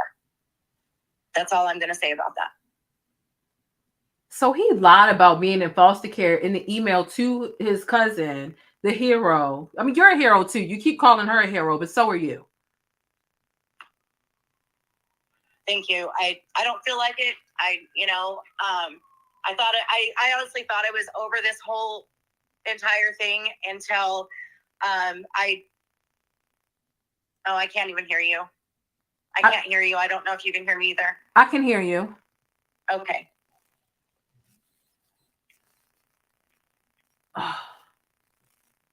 But yeah, I mean, I thought I was completely over this in my life finally after 30 years. And finally, you know, because in a sick, twisted way, you know, which makes sense psychologically, that in a sick, twisted way, I've always wanted that family approval that I never got. You know, I've been trying to be a part of the family, and occasionally, only just occasionally, I've been allowed in their homes for just quick periods of time, and in their lives for just quick periods of time, you know, but it's been very, very short periods of time. But yet I've still stood and tried to be a good person. But now that I look back at it, it literally was some sort of sick, twisted, you know, like, can I please be a part of this family too? That I was never going to fully get, you know, and it almost even seemed like I was getting it, especially with all of the years of Jared, you know, saying that my dad was dead after he stole his $1 million and made my dad go from being retired to having to go back on the truck for all of these years. You know, while Jared raised his kids in a luxurious life and in a luxurious house, having $1 million. I mean, we're talking $1 million in 2008. That gets you a lot farther than it does today. Yeah. You know, and then all of a sudden, you know, we get word that Jared's running out of money, and I end up stopping by Utah, and my father gives me a whole bunch of scuba gear and scuba tanks, saying, I heard that Jared's out of money and he needs help. Can you take these back to Oregon? Was that the delivery that when I was reading the post on your page and he started like shouting at you? Yep. I've been disabled for 12 years now. I was disabled and getting disability. And the doctors can't explain it, but miraculously, a bunch of my joints and bones and ligaments grew back that was supposed to never have happened. To where when I got the x-ray back, you know, I even asked them, are you sure you have the right x-ray? Like, you guys said that this was impossible. It could never happen. And they said, well, there's some things in the medical world we just can't explain, which if you look back on my page, you know, it actually will explain it. I'm not going to explain it here, so I ended up going back to work about 2 years ago. I got my last Social Security check a year ago. So I held this job for 2 years. I was very proud of myself because, you know, it was a really hard hit emotionally, especially with everything else I was going through, to be disabled at such a young age, especially raising 4 children. It was a very hard hit. You know, I was a very active person before that.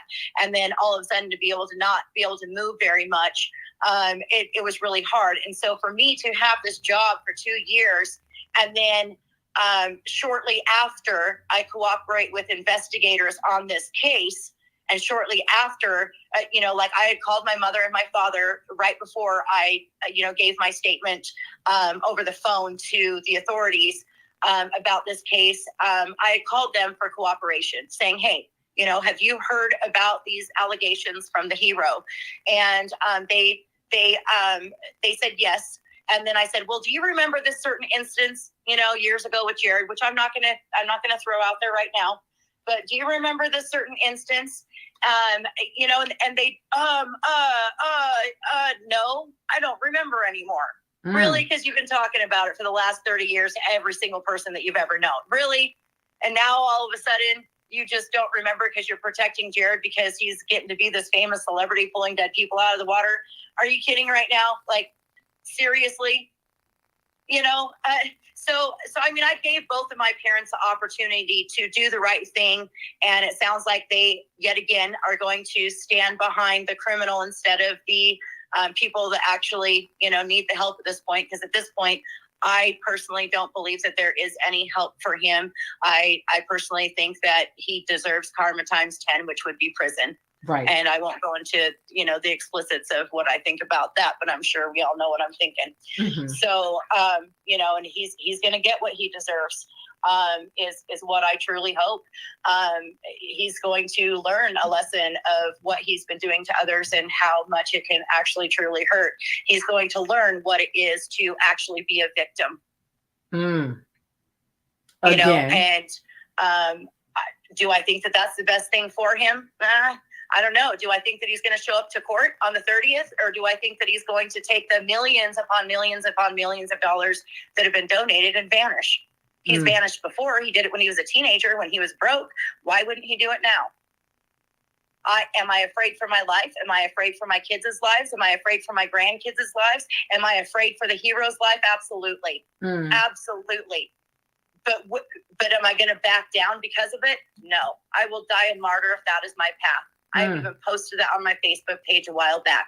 Like this, it always feels like I was going to go down in a sense like this, and I'm prepared for it. I will always stand up for what's right, no matter the consequence, because I have suffered a lot of horrible consequences for standing up for what's right, and I will not back down on this now. And I thought that I was over this, and when I ended up getting a message months ago from somebody else saying, hey, do you know about what's going on in these so-called alleged actions against your brother?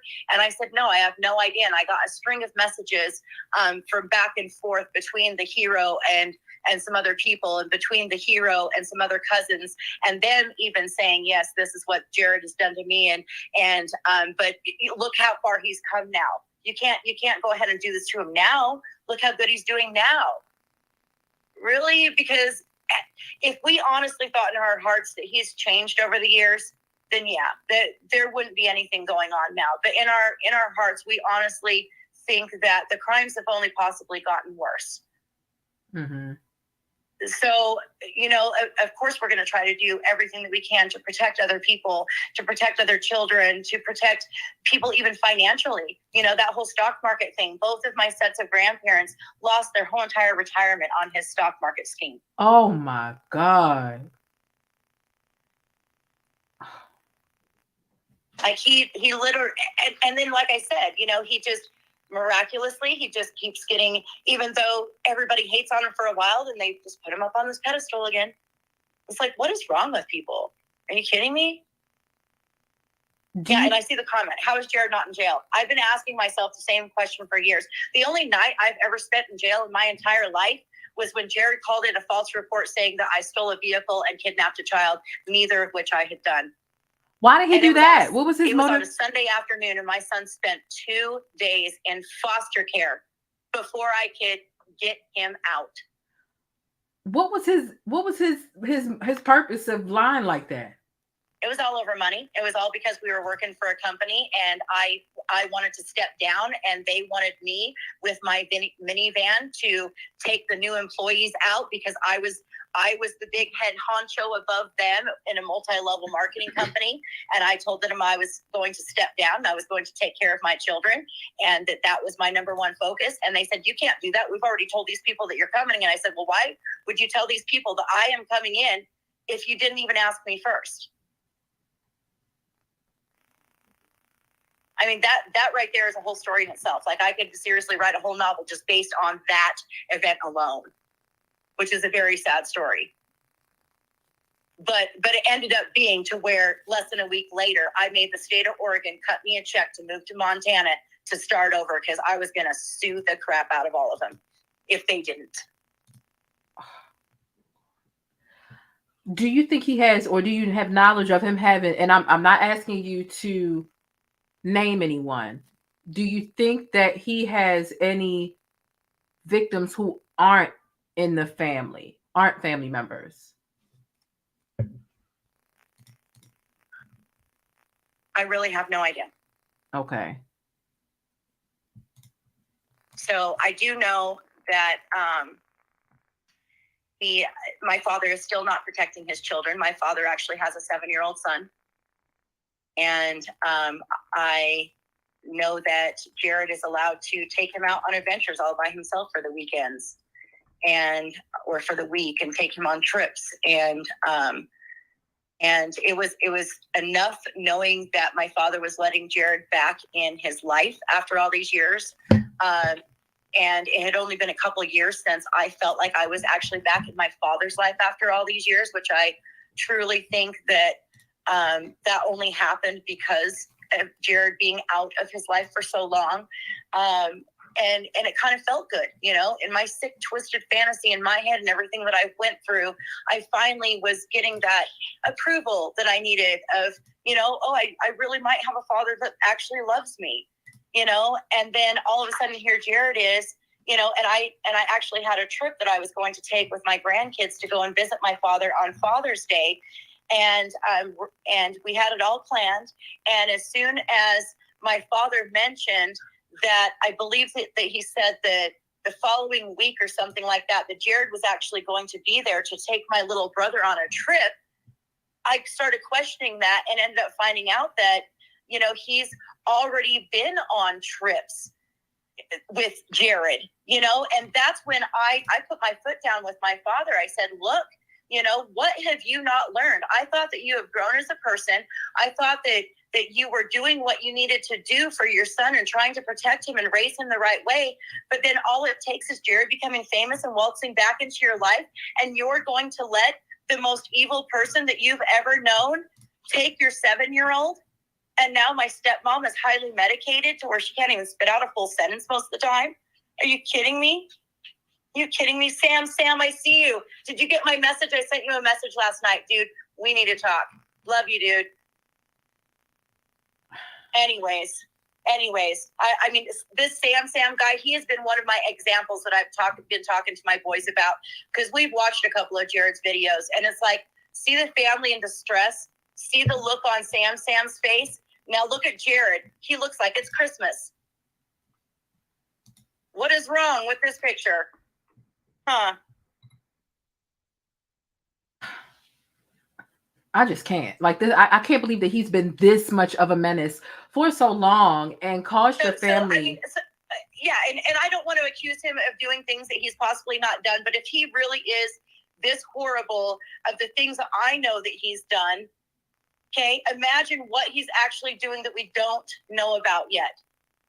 Because there's things that I know that I'm just not saying yet, because I'm not going to exploit children like he does. Understandable.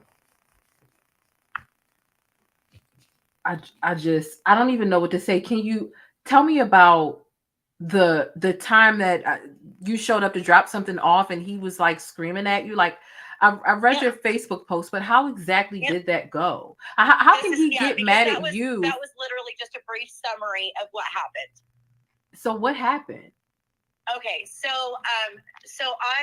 I was doing DoorDash at the time. I feel comfortable saying that since I got fired. So DoorDash, you can screw off for not protecting your workers. So I had delivered to Jared a couple times at his regular house that he's lived in all of these years. Okay, and that is within city limits.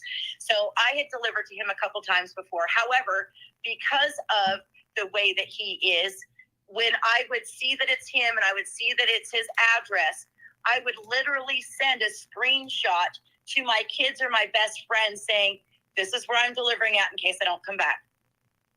In case something happens to me. Because I've been deathly afraid of this man my entire life. And even more so now that I'm actually standing out to make sure that he's actually hopefully going to get the justice that he deserves. And so this day in particular, I ended up getting an order for a Jared L. And I was to go and pick up at a sushi restaurant. And I delivered to a lot of people named Jared. A lot of people. There's a lot of people out there named Jared. However, how many people do you know with my name? Okay, because none. He'll see that on DoorDash on his end. He will see who the dasher is. So he knows who's coming to his house. Okay. Now this is a Jared L. This is not at his address. This is at a brand new address, and so, but I send a screenshot anyways. I send a couple screenshots out saying, hey, this is where I'm going, for just in case this is Uncle Jared's house, because at this point, I've already talked to investigators. I haven't written my official statement, but I've talked to them over the phone, and they are now willing to proceed with the Heroes case. Okay. And I have not kept this a secret from family, because I've already called my mother. I've already called my father. Like, all of that was already done previous. So here I go. And in the delivery instructions, it says to go through the green gate, go down the driveway, and pull up to the house. It said something about it being a long driveway. Okay. So as I'm actually pulling up and turning into the address, the green gate starts closing to where I actually have to put my vehicle in reverse, back up a little bit, and park. It's almost like The gate was being closed on me. Not before I got there, wasn't opening as I got there. It was being closed as I was trying to pull in. So I backed out, I parked, and I got out of my vehicle because I seen a man that was walking up, like there's kind of some trees and stuff in the way, but I can see that there's a man's body approaching me from a distance. So I get out of my vehicle with the order like I would do for any order. And then all of a sudden I realize that it's him because he's screaming, F you, Jessica, I ain't taking no food from you, Jessica, F you, F the, I mean, he just kept going on. But me, I'm clocked in. I have very high work ethic. And so I'm clocked in. So I'm trying to explain to him in a calm voice, yet a loud voice because he's still in the distance, and I'm trying to explain to him that, hey, I didn't know that this was your address. Since I know that this is your new address, if I ever get another one of your orders, I will just go ahead and unaccept it, even though it ruins my stats. I didn't explain that to him, but even though it actually would ruin my stats, I will still unaccept the order at that point, and they will just send somebody else for delivery. That plain and simple, right? Mm-hmm. But he would not accept the food from me. Now that puts me in a position to where he's not going to accept the food from me. Now I have to call DoorDash. I have to let them know that he is not he will not accept this food from me. And I also need to let them know how I was verbally abused by this man. And I let them know that there was an open court case, and even gave them that they, excuse me, at that point, there's not an open court case, but there has been, what's it called? There's an incident report number. There's an open investigation. They're taking our stuff. So I even went as far as even giving them that report number, saying, "Hey, is there any way that you can just block me from this person so I can never come back to this address?" They said, "No, there's no way that they can do it." And then they said, "Hold on, we need to put you on hold." I was on hold for about 20 minutes, and I guess it's because Jared had also called in, but in his story, it was me that was cussing him out.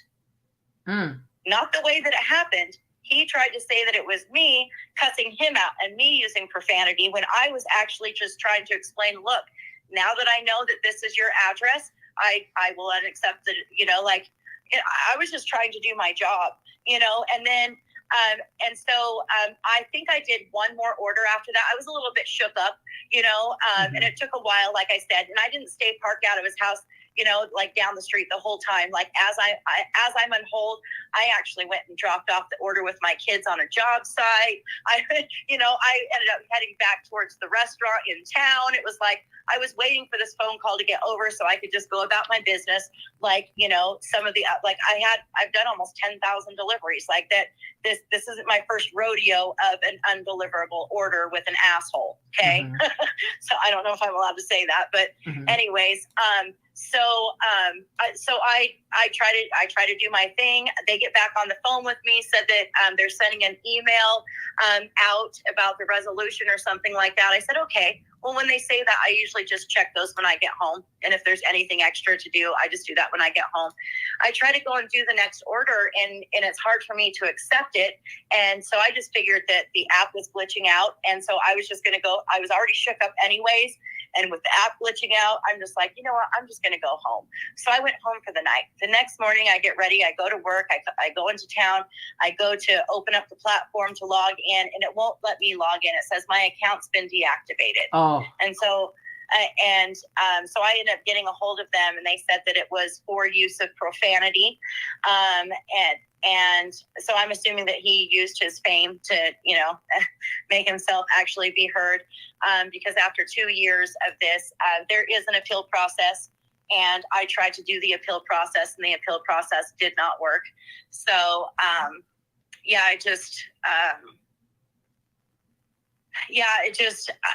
for him to do that, knowing that I was finally making good money. Like I was making good money doing DoorDash. I was making $250 to $300 a day like that, so he knew that I had money and that I was driving a new vehicle and that I had money to go to Utah. I wasn't broke anymore.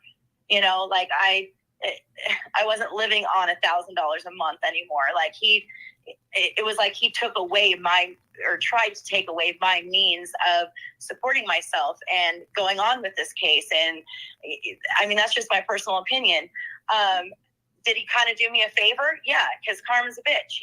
Now I make twice as much money at my new job, and my new job also protects me. You know, like flat out, my new job protects me. I'm glad that you have some protection. He done got you fired. He done took your grandparents. Yeah, and I've even told Utah about this. And, you know, here, even a couple months ago, I was working and I didn't get back to family in time. And because everybody's been so deathly afraid for my life, you know, because I didn't get back to a family member in time, all of a sudden I'm getting a phone call from the police department because I just got reported as a missing person because they thought Jared already took me out. Wow. You know, so I mean, this stuff is real. And then when I try to tell Utah, hey, my life's in danger, can you somehow put me in protective custody? They say, well, call your local department. Will the local department do anything? No, I just get laughed at because I'm Jared Leisek's sister. Because he's just such a great man. Well, maybe they'll think a little bit different. With the whole confession. This was before the confession came out? Exactly. This was before it came out publicly. Of course, the confession was already out. It just wasn't out publicly like it is now. This is horrible. He's got them wrapped around his finger based off of his public persona. Yep. Oh, this is just sick. This is packed with so much trauma. I just can't believe I thought he was just a menace to, you know what? He just doesn't have any limits. Oh. No, you described it perfectly. There are no limits. Like, this is a decades-old situation involving the whole family. Exactly.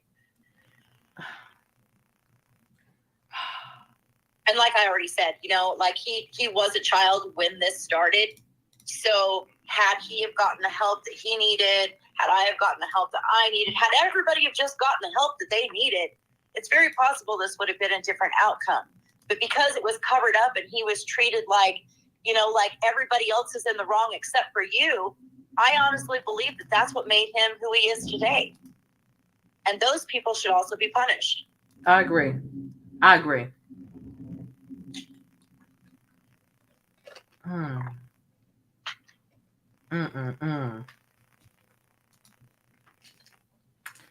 It's a lot. I really don't know. I couldn't even imagine how you feel having experienced all of this. Oh yeah, because I'm reliving it all over again. Like literally, I thought I was over it emotionally, psychologically. But when these messages came to me here a few months ago, and I was asked, hey, have you seen this?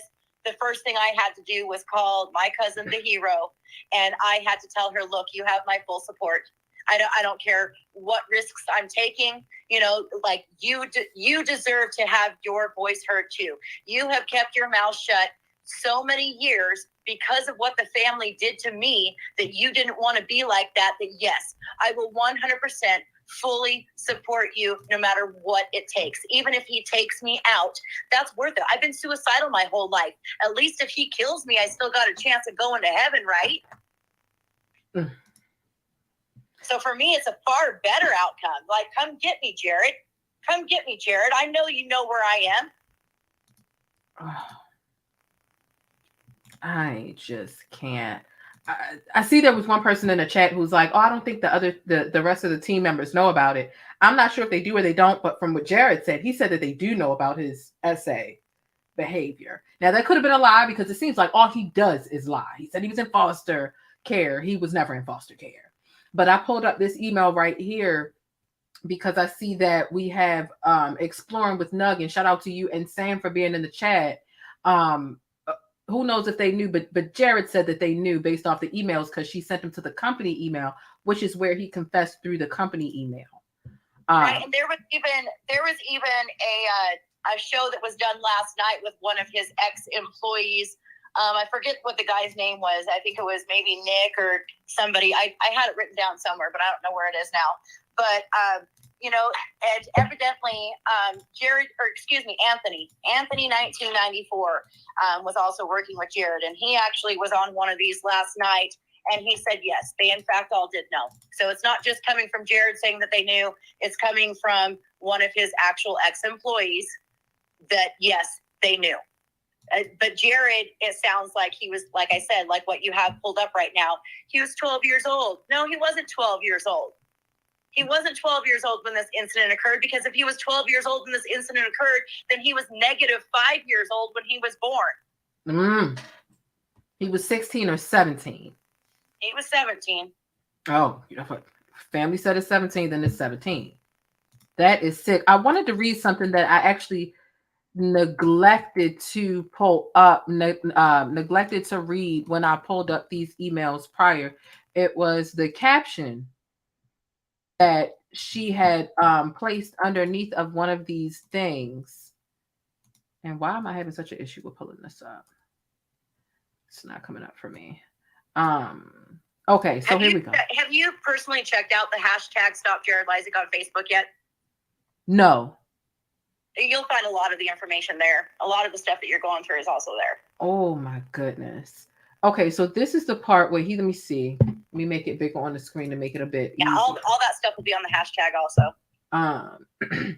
He says, my life holds no secrets. Everyone in my office feels your pain. They see this email string. Don't filter my emails. Now, mind you, this email is her specifically talking about the sexual assault. He's lying and saying he was 12 years old.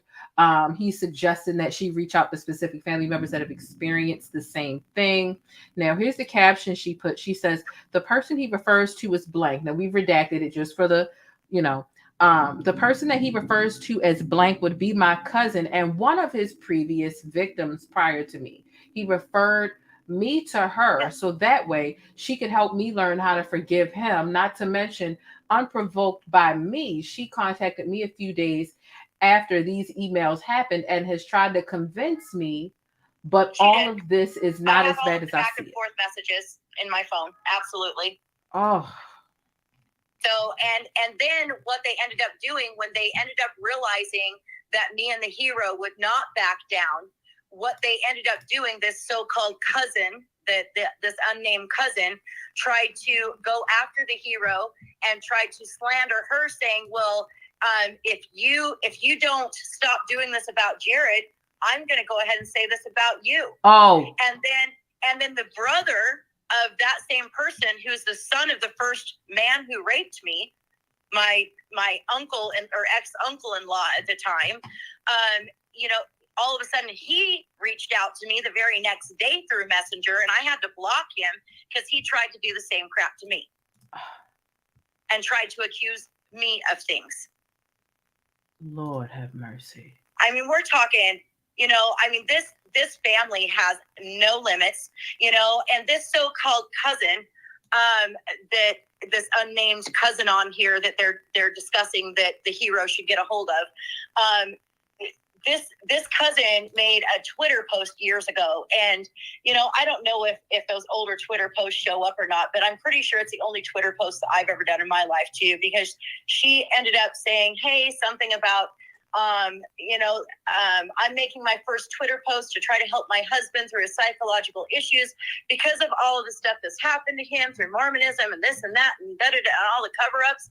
And so I don't remember exactly word for word what I said, but I said, hey, I'm also making my first Twitter post, and outed her father on it. But then she came back and attacked me, saying that wasn't cool because it was public, and it was like, well, how is that cool for you to do that to your husband and his family, but yet it's not cool for us to out our family? What is your problem? Like, these people have some serious issues. They say that they're past it, but obviously they aren't. And evidently Jared's saying that all the cousins got together at one point and I wasn't there, but just knowing my brother, I'm going to assume that this was a manipulated conversation by him to gain trust and possible access to more children. Just saying. Allegedly. Right. I just can't. This is bizarre.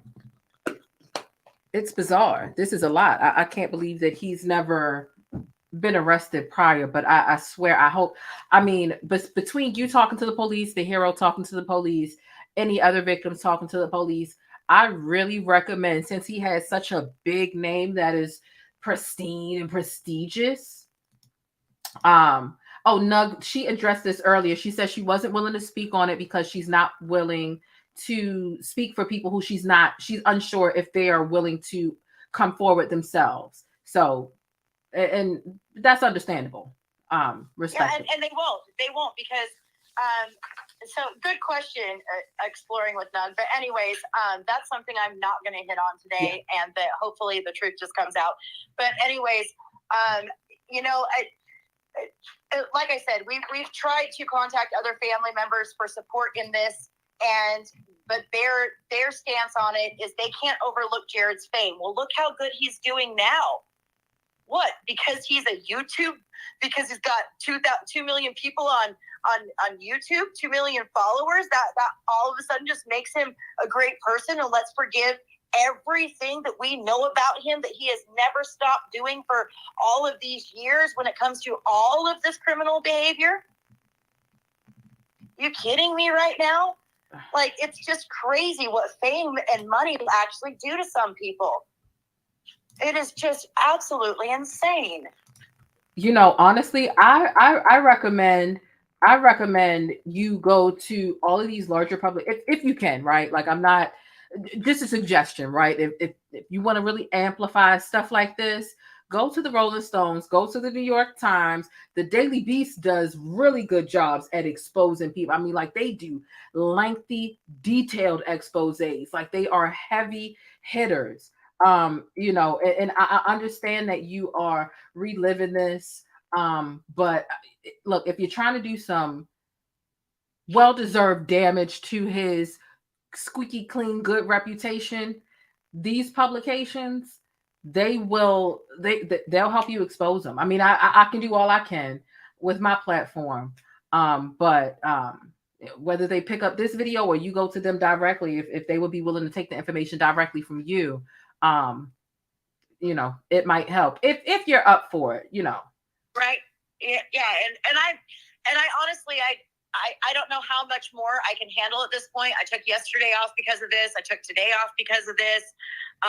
And of course, I had to get a hold of my companies to let them know what was going on so that I could get some extra protection going on for myself, which they were very, very, you know, cooperative about. I didn't even have to go into hardly any details and just pretty much put it out there that for safety reasons, you know, this is what we need to do. And there was pretty much no questions asked. So I am so grateful that he did get me fired from the other job, because it's nothing that they would have ever done for me.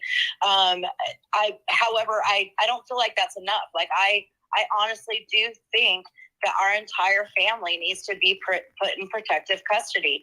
The things that he has done, even when he hardly had any money, I can't even imagine the things that he can do now when he does have a lot of money, you know. And it almost even makes me wonder just little things, like my brain just goes berserk, you know, because ever since this other cousin ended up calling me, you know, and trying to slander me and say, well, if you don't back down, I'm going to say this about you. And I had to block him.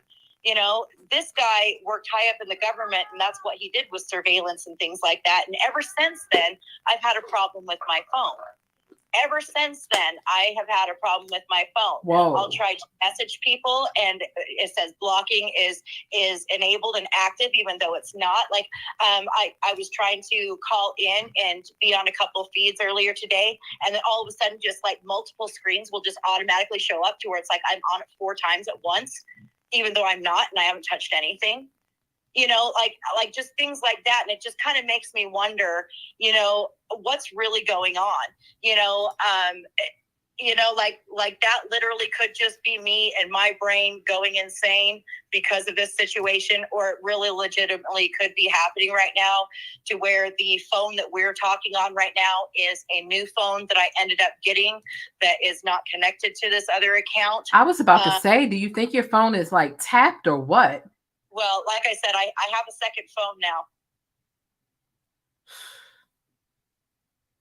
So, yeah, and I'm about ready to go get a third one, because it's very possible that they'll be onto this one soon. You know, like, that's just, is it costing me more money? Yeah. Am I going to Donald Trump and do it as a tax write-off at the end of the year? Hell yeah. You know, so whatever, it is what it is. Jeez Louise, you're brave. What I want you to do is I want you to realize that you're a hero too. Maybe y'all it needs to be hero 1 and hero 2 or however you do it, but you keep calling her a hero and then kind of like referring to yourself like you're just, but like you are a brave ass hero too for coming forward and wanting to help put a stop to this somehow, by alerting more people about this. He still has access to vulnerable families, vulnerable households who are looking for closure. And when when any family is going through, trauma, there's somebody missing, they're not in the right state of mind. And there's no telling what other people, what other children he has access to, what other potential victims may be out there. Exactly. And even if it isn't anything to where he is actually touching anybody, for instance, but I was completely appalled when, I ended up hearing about how he's done interviews with children at these times of crisis and putting them, straight on camera and asking them questions. That's not his job. He's not law enforcement. He's not a counselor. He's not a psychiatrist. He's not trained in any of this. He is somebody that is just seeking money from people, and he's getting it because of these stunts. And in the long run, is he harming these kids even more than they've already been harmed by making them express this? That stuff's now going to be on the internet forever. What happens when this kid 10 years later, can't handle what they've been put on camera for? Are you kidding me right now? But does he care? No. Has he ever cared? I don't think so.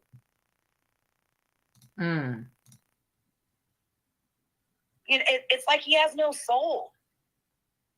There's no empathy. There's no anything. But like I already stated, this, I don't know if this is a DNA thing or if this literally is learned behavior because of how he was pretty much coddled and treated as if everybody else was in the wrong when it was actually him, and that he needed help in the first place and didn't get it. And that's what really saddens me. And I really do, hope that me even just saying that helps other people, because, maybe somebody else does have somebody in their household like that and they're going through the exact same thing, and they want to just ignore it like it didn't happen and hopefully it'll just go away. It's not going to go away. It's not going to go away. There is counseling for reasons. Mm-hmm. There are people who are trained to deal with this and to work with children to get over things like this. And there's ways to do it and let children bring it up versus somebody putting a microphone and a camera in your face and asking you questions because they want somebody else's dollar. Mm-hmm. This is and I don't know if I've stated on this one or not. However, so I'm going to say it again. I see Down with the Rabbit Hole is on there because I know I stated it with her earlier, even though we kept cutting out. But Jared and my other brother personally have a motto that they do not have friends, or they do not have time in their lives for friends and family unless it is somebody they can financially benefit from. Whether it's some sort of a business tie or whether it's just somebody giving them money or, but they simply, that is how they live their life. And that is so sad because life is so much more than just who's got the most money. You can't take that to the next life. Mm-hmm. You can't, and it's just so sad. I know a lot of people are like that money, we need money. And I realize that in this day and age that, yeah, for the majority of people, we need money to survive. However, if we were to take away all money, wouldn't we still be able to survive? Everything is still here. And that's one thing that people don't realize. Every single time I go camping, I never want to go because I honestly feel like I would be happier there with nothing. With just, with the trees, making everything from scratch, taking down the old trees, making my fire at night so I can cook my fish that I just caught out of the river. That sounds so wholesome. Some fresh fish. I could live with no money if I had to. I've been living for years with hardly any money because I had to. Do I have money now? Not that much. I'm now kind of, coming back from Jared got me fired, but it'll be okay. I hope that he has to pay like restitution. I still have enough to survive. I still have enough in my pocket that every single time I get a feeling when I see somebody without, that I will pass it on to that person. I really hope that you Harold number 1 and Harold number 2 deserve restitution. And I hope that you get it somehow. I know restitution is such this long process, but and I know, you say you don't. For us, it's not even about that. Our restitution isn't even about money. Would it be cool if we ended up with Jared's money? Absolutely. Would it be cool if Hero number 1 ended up with all the money? Absolutely. Would it be cool if there was just some sort of a private organization or a nonprofit that opened just to help the victims and survivors of Jared Leisek? Absolutely. Do I wish right now that I had just a huge piece of property that all of our family could just run to so that we could all grab our guns and protect each other at night on sleep cycles from the psychopath? Absolutely. Because is the justice system and are the police protecting us? Absolutely not. Should they be? Absolutely. Mm-hmm. They're on the wrong side. I literally hope that with everything that you guys are doing, and I so appreciate everything that you guys are doing, I hope that the word gets out enough that by Monday morning, I honestly am hoping that somebody is taking this serious enough to say, hey, maybe you guys do need to be put in protective care.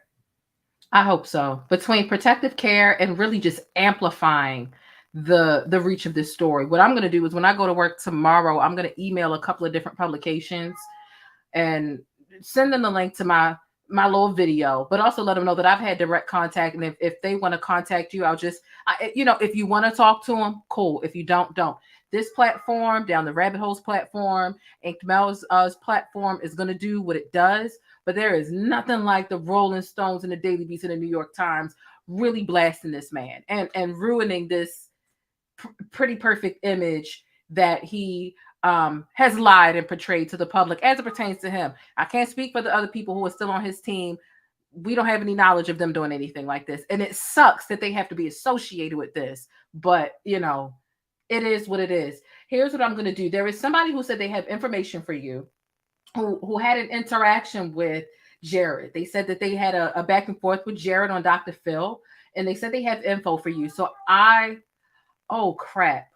You're on the phone and he's on the computer. I'm wondering if you're going to be able to hear him. My email is public. My email is public information, and I can just go ahead and give that to everybody right now. Like, if you're okay with that, I do not mind everybody having my email address. It's fine. It works. I'm trying to, Jim, look, I see you're back here, but I'm trying to figure out how you and the sister are going to talk, because she's actually on my cell phone because she had technical issues. So the two of you won't be able to hear and actually talk because you're on the computer and she's on the phone. But here's what I'll do. I'll bring you up. And how are you, my friend? I can always just get off my phone and I can turn back up my television so I can hear what he's got to say. Oh, yeah, well, yeah, if you can. I'll talk. She can listen and then she can pump back in. Should I just mute it? I guess maybe the mute function will. Okay, let me go ahead and mute and give me about 5 seconds to turn my TV back up. Okay. I'm muting right. Okay, cool. Jim, thank you so much for calling. How are you, Mike? I appreciate you. Well, first of all, you have two things going for you on this program. Number one, you have the best eyebrows I've seen on YouTube. I don't know what you're doing, threading, but they are on. That's all. I don't even know what that lady was saying. I've been staring at your eyebrows for the last 25 minutes. Number two, you are the first one in the YouTube community, the first one out of about 16 shows that had the guts to bring me up. I had never heard of Adventures with a Purpose in my life. I'm a private investigator based out of Biloxi, Mississippi. I've been a PI for 6 years. I had never heard of them. A lot of people will know me. I've got kind of a controversial channel over on Jim Terry TV, but I am not a true crime guy. We don't cover Kylie Rodney or anything. I had a case that I worked on for 3.5 years with a family named the Halls. Jed Hall went missing about 4 years ago. It was one of their it was the case that they did about 1 or 2 before Kylie Rodney.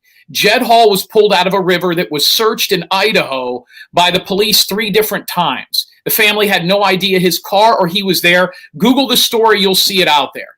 I had no recollection or any identity of Jared or any of the people that were involved with that show. I wasn't a big YouTube guy. I've only had a YouTube channel 3 months. Let me get through this and then it'll make sense.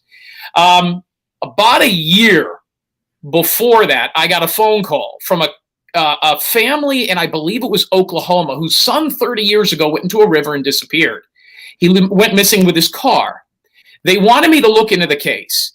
And I told them I wasn't going to work the case. I already had something else going on, but tell me what happened. This kid drove to a party senior year in like 1994, drove his car, they believe, into a river, and he was never seen again. They've never found a body or know what happens to him.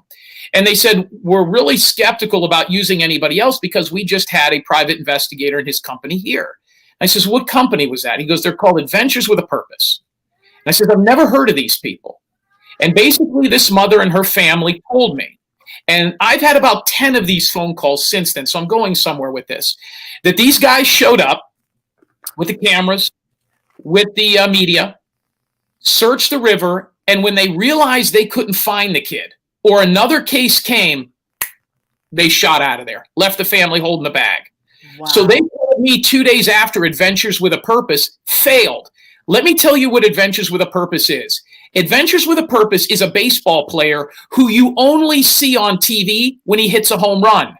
I believe they only solve 12% of their cases, which means you've got what? You do the math. What is that? I mean, we're talking about in the high 80s that they fail, right? 88% of the time they fail. Okay. So I had never heard of these guys before. I look them up. I see they've had success. Notice there's no shows out there about them failing, but they do hundreds and hundreds of cases you never see. So it's a baseball player that you only watch when you hit a home run. The family and I went over this first time I had ever heard of Adventures with a Purpose. About I would say maybe 6 months ago, I get a phone call from the Dr. Phil show.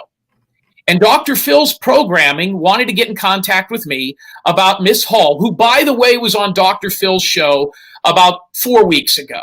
And so was Adventures with a Purpose. I was banned from that show. And let me tell you why.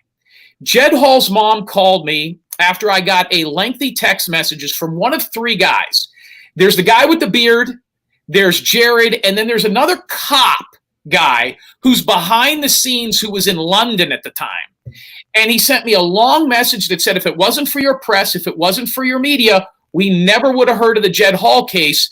But we'd like to talk to you about what you've looked into with the case. You've done a great job. We're going to search this river. What do you think? I did not hear from them for another 2 weeks. Yeah, there's the 2 guys. There's also another guy who stays out of the limelight. And I'll wrap this up. But so these morons call me and then don't get back to me. And by the way, it's getting closer and closer to when Dr. Phil and these guys are going to put cameras on the family and go to the river for this kid. Now, the mother called me and she says, what should we do? I said, there's no way we're going to find him in that river. The cops have searched 3 times. But if Dr. Phil's going to get there and it gets the press out, this kid could possibly be alive, do it. I talked to the Detective Cox. I talked to everybody the morning they got there. By the way, they blew me off for the next 2 weeks and started fighting with me on the phone. I got into such terrible fights with Jared that I almost drove to Idaho to knock his fucking teeth out. Oh. So here's where this gets interesting. So Jared and I are now fighting on the phone the weeks leading up to the case. And I'm giving him my information. And I says, whatever you do, the father of this missing boy is former law enforcement. Do not put cameras on the mother and microphones on the family if you believe you're going to pull that kid out of the mud. They ignored that 100%. Oh. The mom calls me that morning and says there's no way they're going to find our kid, but because Dr. Phil is here, now they weren't going to do it unless Dr. Phil was there. This episode recently aired a couple of weeks ago on Dr. Phil. Look up Amy Hall, you'll see it. They were my clients for 3 years. I charged her a one-time fee. One time. This is important.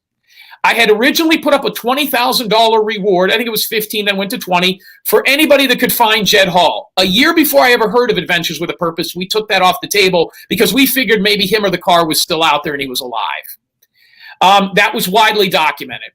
They go into the water and they pull this kid out. Now, I'm in Mississippi at the time, and Jed Hall's mom, Amy Hall, who is the nicest woman in the world, she's a nurse, and his father, who's a retired cop, are calling me on a Saturday morning screaming into the phones. They won't take the cameras off me. how do I talk to you? And I said, what's going on? She goes, they just came out of the water with our license plate. They found the car. I get goosebumps talking about it right now. And I said, Mrs. Hall, the car's there. That doesn't mean your son's in it. What are the cops saying? She goes, they're flabbergasted. They're going down to pull the car out of the water right now. He won't let me take my microphones off. They won't get the cam. So now, and I don't know what kind of show this is, so I'm just going to shoot from the hip. Now these fucking morons have got Kardashians on this family while they're pulling her dead kid from 4 years ago out of the mud like they're the Kardashians. They won't take the cameras off.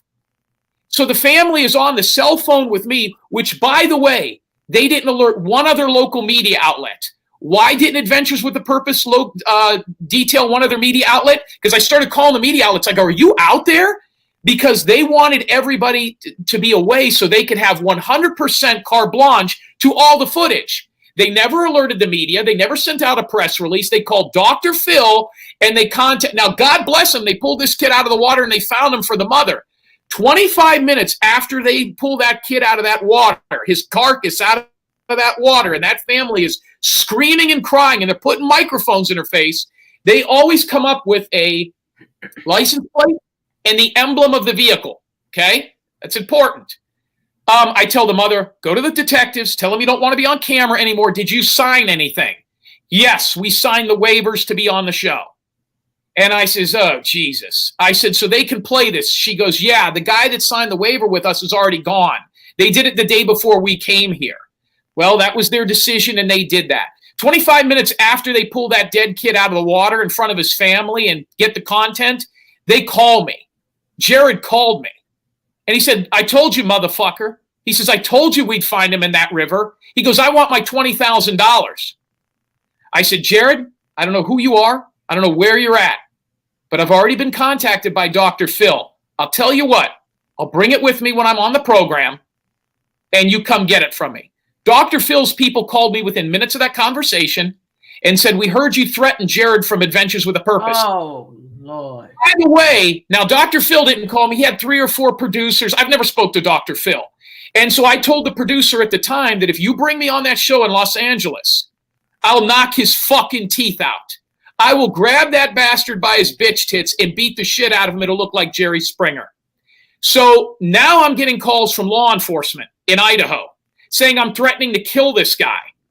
He squawks. Now, they wanted me on the show because of the media presence that I got for the family. By the way, Mrs. Hall was interviewed on my show, Jim Terry TV, about this 2 weeks ago, and that interview was out there. Nobody would put her on the show when Kylie Rodney was found because these people were American heroes. When I started, so Jared then goes and does the rounds on other shows. He went on Perplexed QT, Queen Bee, Doug from No Thanks, and the only thing he talked about is what a fraud I was and how I owed him $20,000. Here's where this thing ends. He complains to the producers. And so this woman that's listening, I don't know if this is a sister, a cousin, if this is the woman that was molested. I don't know who was molested as well. We have nothing to worry about. That guy is a bitch. He is soft. He was so scared of me that he went to Dr. Phil and said, if you bring that private investigator on here, we won't show him and that hillbilly with the beard. So when the mom went to the show, and I says, you know what? This is about you, Miss Hall, your son's mental illness. You go to the show. I've been on Fox. I've been on Good Morning America. I don't need it. You go on there and you let people know what your son went through. She brought up in the pre-interviews in the green room my name. She goes, well, the private investigator put this out to the media. How did Adventures with a Purpose find you in Idaho? Our private investigator said, whoa, whoa, whoa, whoa, whoa, whoa. Adventures with a Purpose will walk off the stage if Jim Terry's name is mentioned. They've already said they will walk off the stage if that guy is given any positive credit. And if they walk Mrs. Hall, and she's in Los Angeles, we can't put you on the show. Now, I had gone back and forth with them on phone calls a couple of different times. And I'm going to say something here that I've never said anywhere else. There was another case of a kid missing in another part of the country. And I don't want to give the kid's name out there. And I was contacted. When I first spoke with them, by the way, what part of the country are you in, ma'am? I'm in Baltimore, Maryland. You're in Baltimore. This kid went missing out of Baltimore. You ever heard of Terrence Woods?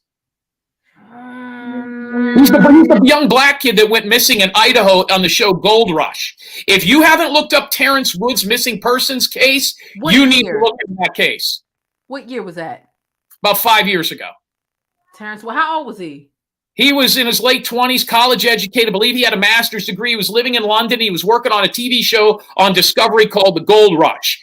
I told them that Jed Hall's case, while interesting, there was other cases I thought they might be able to. Terrence Woods, Google him. He was up on a mountain with a bunch of production guys. Supposedly he ran off the mountain. You want to know what go ahead and Google the kid. Good-looking kid. And I took that case. Now, I'm an HBCU graduate. You have Bowie State up there. You know what an HBCU is, right? Nigga. Yes, I know what it is. Okay. Well, listen, I might be a white guy, but I went to a black college. I played my college football at a school called Clark Atlanta University. My major was black history, which is why I get so many minority cases, which is how Terrence Woods came to me. When I told Jared with Adventures with a Purpose about the Terrence Woods case and how close I was to finding that and how I would fund them to get up there to find this missing kid. By the way, how many black kids have they found? How many black kids has Adventures with a Purpose? You want to know what he said to me? You want to be real? We don't look for niggers. That's what he Hold up. Who said that? Jared. We don't look for niggers. That's what he told me. Now, you show me one person that's of color that he's found. By the way, I had just gotten off a major case with a woman I found in Detroit named Gloria Alvarado, which was a Puerto Rican girl went missing in Taylor, Michigan. Google it. How many blacks has Adventures with a Purpose pulled out of a river? How many cases have they even gone to that involve minorities? Now, that's a whole nother story for a whole nother day because I've been waiting to tell this story for a long time. So those guys, that family, after I went public on a couple of shows, Tyler Feller, about 10 shows, I was kicked and banned off of every one of these shows because I defamed. You're going to get sued. By the way, I started looking into Jared, who was terrified of me. Jared makes $160,000 on average a month from his YouTube channel. Are you aware of that? I can almost 3 million. Yeah, makes sense. 160 on a 12% success rate. By the way, there's a boatload of parents and families out there, which will now come out, who were screwed over by this guy. But listen, even if he finds one person, right? Now, here's where this whole thing comes together, and this is why I'm interested in talking to the sister. By the way, my telephone number is out there. It's 813-993-2242. Call me. It's on my website. Ain't nobody calling me screwing with me. Get Trap Call. They can't screw with you. 813-993-2242. My number's been out there for a decade. If she wants to call me, she's more than welcome to. The family has nothing. Listen, ain't nobody on YouTube going to scare me. So the deal is this. If the family wants...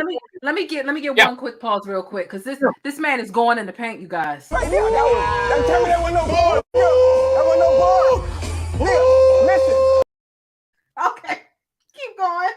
So Miss Hall went on the show. She's since been on the show. He went and defamed me on a bunch of these programs. I started trying to go on the programs to do a rebuttal on what he said. Now, God bless him. He pulled that kid out of the river. I mean, if Ted Bundy found your missing kid, you at least got to say thank you, right? I don't know what this family is going through, and that's none of my business. Within 24 hours of me shit-talking this guy, I start getting called from women all over the country. Thank you for finally saying something against Jared. He's going to crush your business. He's going to tear you apart.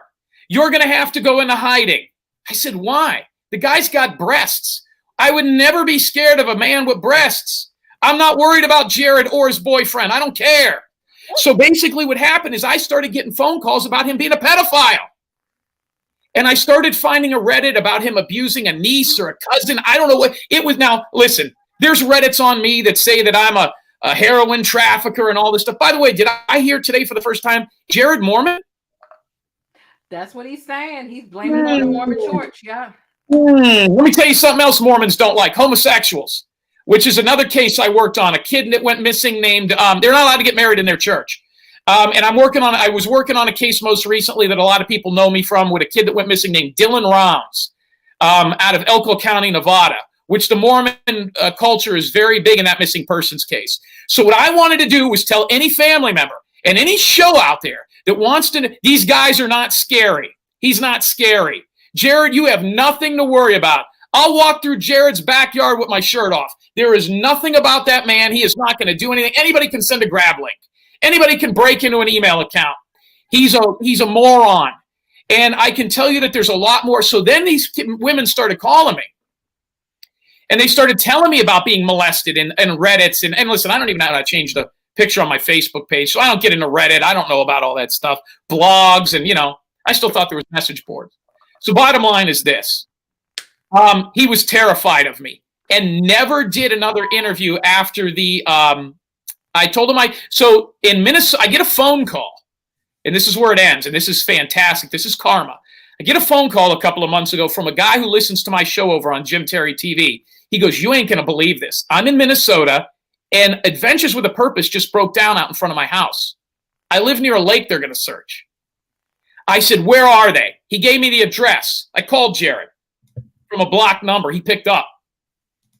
And I gave Jared the address as to where his truck was broke down because the guy that lived outside was feeding me the information. They fixed the axle of that truck, didn't search, and moved to a different state. He's a bitch. And he always has been. Well, God damn it. I fucking believe you. God damn it, Jim. God damn. You're from Maryland. Man, titties. You're from Maryland. You don't drive a car. You drive a whip. I know what sisters are like in that part of the country. That's why I came to this program. Did you go to Bowie State? I went to Morgan State. Where? Morgan State University. Oh, you had to dress up when you went to school. Okay. Bullshit. That's what am I thinking? Hampton does that. You got to wear a suit.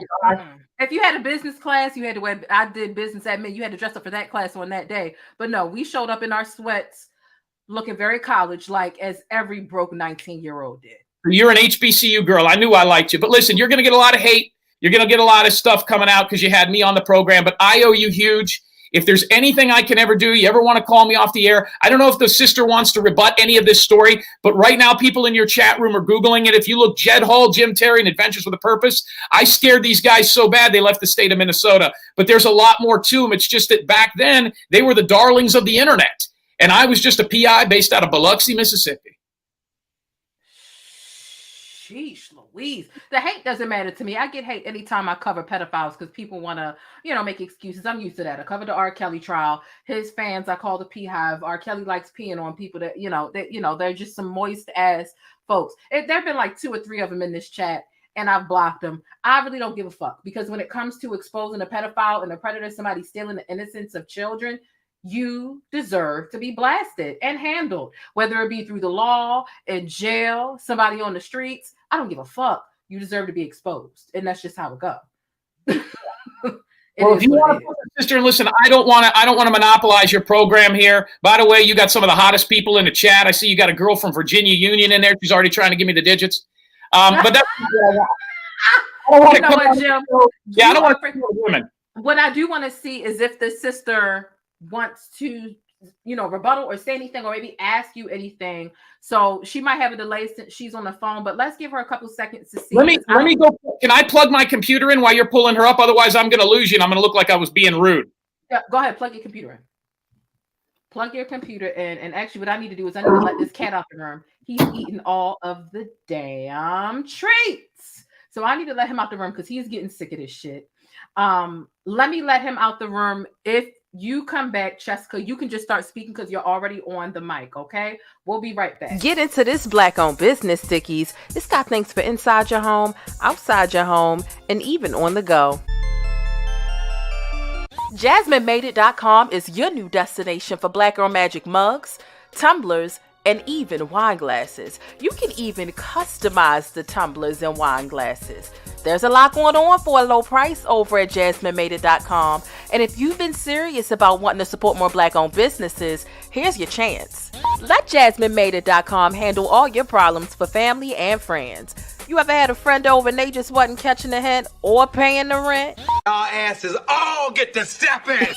Yeah, tell them to get to stepping with this nostalgic Martin-themed doormat and shop over a dozen different doormat designs over on JasmineMadeIt.com. All right, Stickies, you know what time it is. It's time to put your money where your mouth is and shop Black today.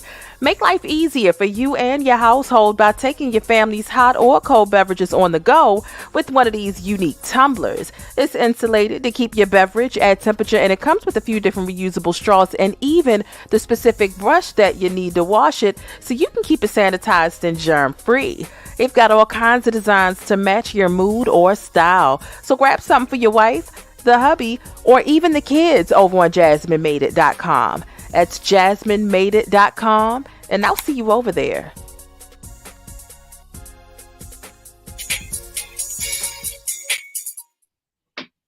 All right, we're back. The sister is back. Jessica, what is your response to anything he had to say? Wow, that sounds exactly like my brother. Yeah, that definitely describes the real Jared Leisek and who he really is. So I thank you, Jim Terry, for explaining some of the things and the situation that you have went through with him. I'm sure that there's other people that he is treated like this. We live in a pretty small community, and of course there's lots of stories, but of course, because now with Jared's fame and his money, a lot of people are literally just afraid to come out and speak about things like this, because Jared does threaten that he'll sue them and things like that. He even recently had tried to contact one of my kids, trying to be one of their mentors, and saying something like, because you didn't get the mentoring properly as you were growing up, hey, can I be your mentor? And my son literally sent a message back just tearing him a new asshole. He was just like, look, why would I let some sort of baby raping piece of shit mentor me? Like, it just, for him to try to throw me under the bus as if I wasn't a good parent. What, because I was disabled? I was still a good parent. I still taught my kids good morals. I definitely taught my kids to be the exact opposite of what I learned growing up, which is why I think I became such a good parent. Do we still have issues from time to time? Yes. Do we discuss them openly and try to move forward because of our downfalls? Absolutely. Is that not being human and what we're supposed to do, instead of trying to lie and cover up and try to put ourselves out there like we're perfect people? Nobody's perfect. Nobody's ever going to be perfect. And, for some, it's people like my brother who makes other people sometimes lose hope in humanity, which I've almost lost hope for humanity so many times. I even have a post, I think, on my Facebook page that it's like, I've lost hope for humanity. Feed the bears. You know what I mean? Like, it just, I feel a lot more comfortable in the middle of nowhere around nature and wildlife. And wildlife will even come up to me. Deer will even come up to me as if I'm one of them. And these kind of things is probably why, I'm very standoffish lately, to where I even have, for instance, I have a brand new friend that I've been talking to for a while now, that I won't even give him my address or let him come over, and a lot of it has to do with this situation. I've even flat out told him, how do I know that you're just not one of Jared's people? Yeah. Can I just all of a sudden hear you come out of nowhere? You're this wonderful guy that I can't even move on with myself, because I know how much money he has, and I know how much people are manipulated by large stacks of cash that they're willing to do just about anything for it. That's the day and age that we live in, and it's really sad. And one of the things that Jim Terry ended up saying is that, here Jared is threatening him over this $20,000 reward, or however much it was, when Jared has actually even said that we don't do this for money. We don't do this for the reward money. If somebody wants to give it to us, that's cool. I mean, he's even said that in his videos. Right. I've seen that he called it a nonprofit. That in his videos with his own mouth, being recorded with his own freaking cameras.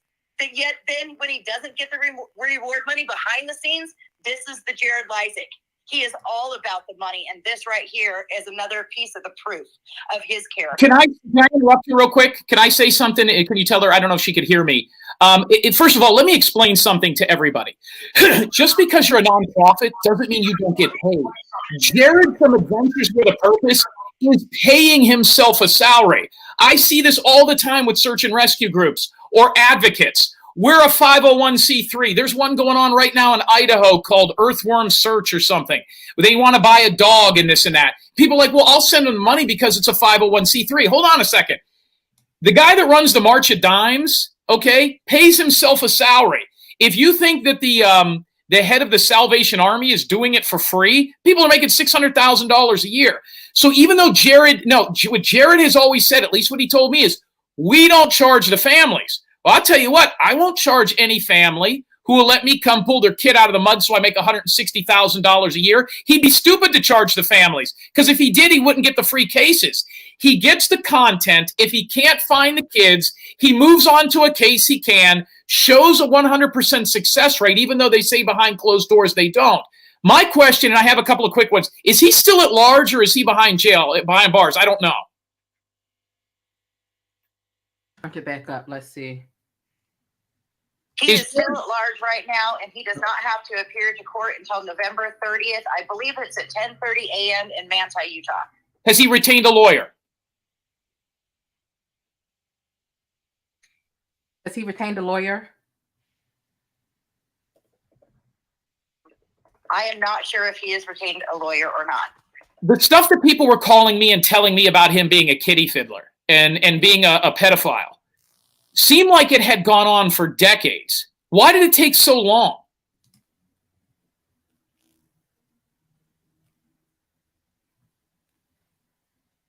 It took a long time for other people to speak out, or at least for this one in particular person to speak out, because they saw how I was treated as a child, how I was kicked out of the family, how I was talked about behind their closed doors as if I was some sort of a big bad person for saying these things and pretty much being called a liar, that this person didn't want to come forward because they didn't want to be the next me in the family.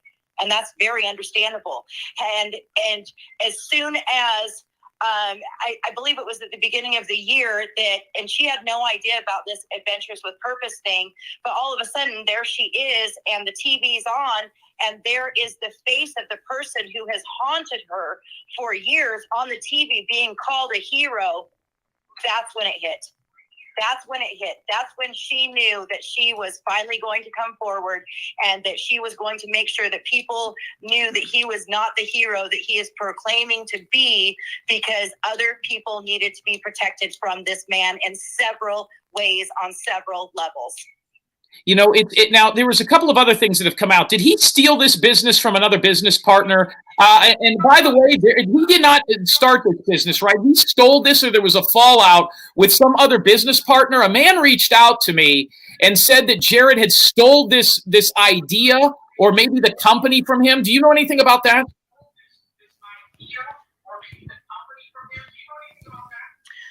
I don't, but it wouldn't be the first time he's done something like that. Yeah, he stole the business. Sounds like his character. Yeah, he only has people in his life if he sees that he can financially profit from them. So from what I understand, somebody else, and I could have this wrong, I don't know. This is what, by the way, there's a Reddit page out there. There's a Reddit page out there that details an argument with him and a family member. And I don't know all of it. Like I said, I didn't know how much stock to put it in, so I started getting phone calls.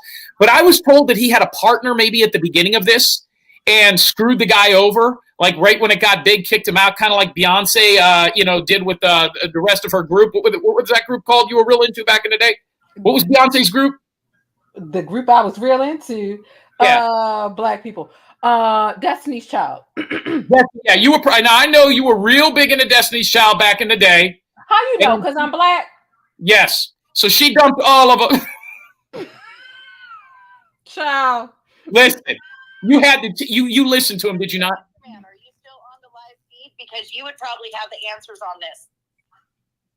So I think he stole it. So then there was a Reddit thing where he was arguing with a family member, like basically saying, "Hey, listen." There was a Reddit thing where I even read a thing where he's like, "Hey, listen, I molested you. That was a long time ago. Like, get over it." And I'm reading this and I'm like, there's no way this is the same. Like, even I didn't believe it. And I hate this motherfucker. So my question is, does she believe the Mormon faith or the Mormon religion had anything to do with them taking the side of the brother. Was she outside the church and he was in it? She maybe was a Jack Mormon. Or does religion play anything into this as to why maybe a lot of the family stuck with him? Or is it all financial?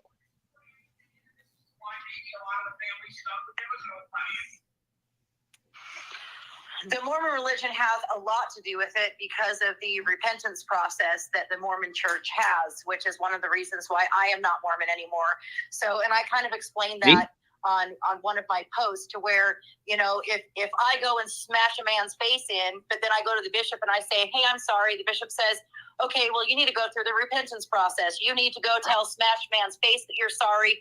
Whether he forgives you or not, that's on him. That's going to be his sin if he doesn't. But as far as you go, you are now clean. And, you know, now you just don't have to take this. You can't take the sacrament for a little while. And then you come back to me for another meeting. At that meeting, the bishop's going to tell you, okay, your repentance process is over. And now you can now walk the face of this earth as if it has never happened. That, in fact, is a lie. That is being called a liar, because when you do something or do harm to somebody, you know, dude might have a smashed nose for the rest of his life. And now I come across him in the street and I say, hey, smash man's face, how are you doing? And he says, well, I'm not doing very well at all because you broke my nose and I'm never going to look the same. And I look straight at him and I say, what do you mean? I didn't do that. Are you kidding me? So I mean, go ahead and take that on to a bigger level, and the people that are hurt by these so-called sins or crimes, and then they can walk the face of this earth acting as if this has never happened. Like, this is absolutely ridiculous. And this right here is, you know, I'm not going to blame the Mormon religion on this issue, but I am going to say that this is how they are able to cover it up and act as if it didn't exist. Let me tell you something. Race, religion, and sexuality is involved in every missing persons case I've ever worked for 6 years. You know, because the first thing I say, well, was he gay? What does that have to do with it? See, because we're in a culture now where people get triggered. What does that have to do with it? Well, I'd like to know if he ran away with a boy or a girl. Is she gay? I'd like to know if she had a girlfriend that she could have gotten a car with at 16 and drove to LA and hid from her family. And unfortunately, guys, sometimes what we say gets more reaction, you know, how we say it gets more reaction, at least in my world. Listen, I'm a white guy who talks shit. I'm very comfortable around a lot of different people. By the way, I see a lot of people. I got the glasses on, and let me tell you why. It's so that I don't look at your chat room like this. You know what I mean? Because I can't see the chat room real well. I got to squint. So this makes me look a hell of a lot more cooler. I know what you're saying. Is that Vin Diesel? No, it's not. But I can tell you this. Religion, in every case I've ever worked on that involves Mormons, and I'm Catholic, is wild, is incredibly out there. And they're more worried about perception than reality. They're more worried about how they look than what's really going on. And if you always have the veil, like a get out of jail for free card, you know, to go meet with the bishop. So I'm going to go and molest a bunch of kids, but the bishop says I'm cool now. Well, you know, I mean, there's issues with that. But people get triggered based on some of the things that I say. I only know how to be one way. I got 2 speeds, stop and go. So hopefully the people in the chat room weren't too affected by some of the things I said and are more interested in the things that I said, because I had a lot of dealings with Jared. I had a lot of dealings with Adventures with a Purpose over the last 6 months. And nobody, I feel a small amount of this family's pain, because I know what they're able to do on the social media platforms. And I'm not a social media guy. The interesting thing now is there's 2 types of YouTube people. There's what you're doing, which is putting the sister on, and she's making the rounds and all that, and what everybody else is doing. All these people that took in all that money from Jared, they had him on their show and they got the super chats and the super stickers, and he's a great guy. They've either done one of 2 things. They've come on here and interviewed the sister, interviewed the family, interviewed a friend, or talked about it the right way, or they've shut it down and ignored it because they don't want to be wrong. I mean, I was on shows where I said exactly what this woman was saying 6 months ago. And you know where those shows are now? They're gone. You can't find them. We're looking for them. We're trying to rip some of them. I've got 3 out of about the 16 I was on. The rest have been deleted because they don't want me to say I told you so. So my heart goes out to this family. I don't know who all he molested. I don't know the entire story. How many charges is he facing? Do we know? My paperwork says 2 when it comes to this this case and the situation. Yeah. I'll put it back up on the screen in just a second. As we continue to see if you know, as we close out, what are the most important parts that yourself and Cheska have to say? We're reaching almost about like 3 hours. Go ahead, Jessica. Yeah. I'm sorry. Go ahead. Yeah, he's got bitch tits. Bitch tits. Lord have mercy. Show the picture. He's got breath. Yeah, the two. Let me pull up another sheet that actually I think displays it a bit better than this paragraph. Because I don't have a law enforcement background. I don't know much about these types of charges. I'm not going to act like I'm an attorney. But I mean, if they're letting him, so he could. I don't know if he could do what's called a walkthrough. I don't know. I thought you guys could hear me. I was on mute. Oh, it's okay. What you got to say? What I was going to say is feel free to check out my Facebook page, and because I want you to check out the hashtag Stop Jared Leisek. And if anybody else has any information or other stories to add, it would be beneficial to the victims of our families or other victims of Jared Leisek in any way for that matter, whether it be business related, sexually related, allegedly sexually related, whatever it is, you know, try to include that hashtag Stop Jared Leisek so that we all really have one place that we can go to with these stories and actually be able to see them. That is the only way that we really have it set up on our side right now. But the more information that comes in to show his character would be beneficial at this time for our family. You know what? I think it'll also be beneficial to make a change.org petition. He's got millions of followers or whatever. A change.org petition just to, sorry, let me hit them, turn it down because I'm in her background. A change.org petition can just gather people and show people that there are hundreds of thousands, maybe even tens of thousands of people that are willing to speak out against him. Because I hate to say it, but it's time for that YouTube channel to lose some sponsorship, to lose some traction. And those other guys, they need to go off and do their own thing and maybe continue to do the good work that they tried to do alongside. You don't think they knew about this? You know, you didn't think R. Kelly's background dancers knew he was pissing on girls? Come on. Oh, I know they knew. That's different. See, I know about the R. Kelly thing. Yeah, that guy with the beard. And you know why they got mad at me? You know what? Because I told them when I was first on the phone with Jared, and there was a kind of a conference call with all three of these guys. There was a cop, there was the guy with the beard, and Jared. And he goes, "You don't know who we are?" And I brought up the case in Oklahoma. I says, "The only case I've ever watched you on was in Oklahoma." And he says, "We didn't work on a case in Oklahoma." I said, "Yeah, you did. You just didn't show it." I said, and I told him the family's name, which at this point I don't want to. And then he got irritated. "How dare you talk to me that way?" And so that was where it first started. And I says, "Well, yeah, I know who you guys are. You're kind of like the professional wrestling version of search and rescue." He lost his shit when I said that. The professional wrestling, yeah. I mean, what you guys are doing and how you're doing it, there's a level of pro wrestling to it. You know, I mean, if I shot 100 baskets and only made 12, and I only showed you the 12 I made, you'd think I was the next LeBron James. By the way, I also got a hashtag before I let you go, and then I'll let the sister finish up because I didn't mean to monopolize it. I'm over on Jim Terry TV. We will be talking about this and bringing other people on if she wants to get a hold of me Tuesday night, 10 o'clock Eastern. It's a little bit different of a show, but come on and check us out. I think you want to crush them? How about pedophiles with a purpose? Hashtag pedophiles with a purpose. That's a good one. Yeah, that's pedophiles with a purpose. Good one. Yeah. That's a good one. And I'll tell you something I've never released anywhere else that Jed Hall's mom told me and other families told me. And I always thought this was weird, but I'm not a search and rescue guy. In every case of everybody that he found that contacted me that did not like him. I mean, we're talking about people whose families have found a missing loved one and they're shitting on this guy. What does that tell you? He kept a trophy. The family never got back the emblem of the car in Idaho in which Jed Hall was found. Oh, I know you lying. You got to be lying. You got to be lying. He kept an emblem. You got to be lying.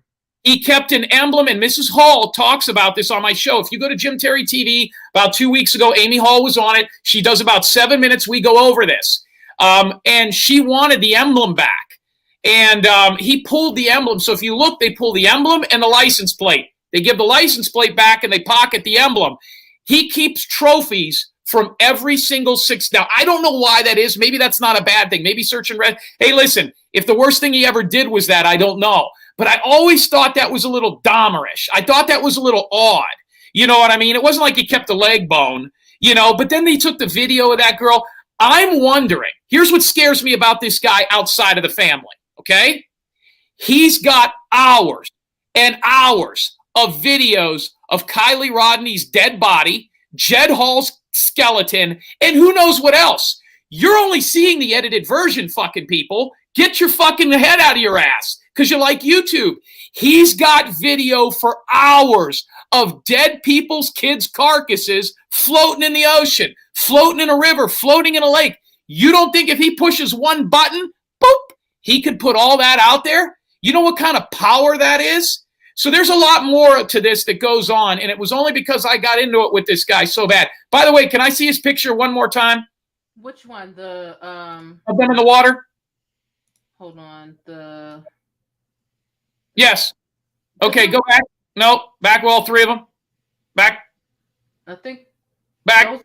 I think those are the only. I think those are the only four I had in the water. I don't. There you go. You keep missing. There you go. Okay. Oh, that one. Okay. Yeah, that arrow. Now, who's the guy on the right? Hell if I know. These people new to me. I just wanted to expose the shit. That's why I brought Paige up here. Cheska came up here. Yeah. So that's bitch tits. And the other guy in the middle is the redneck. I call him the redneck waterman. I don't know who that other guy is. I'm wondering if that's the guy that was the retired cop or whatever. I don't know. It's a real... You're talking about somebody who does one of the most... and then helps people find loved ones. There is people, no matter what, that are going to defend this guy. But I'm telling you right now, they're all bark and no bite. That family has nothing to worry about. And you know what the best thing about YouTube and cell phones are? You could turn them off.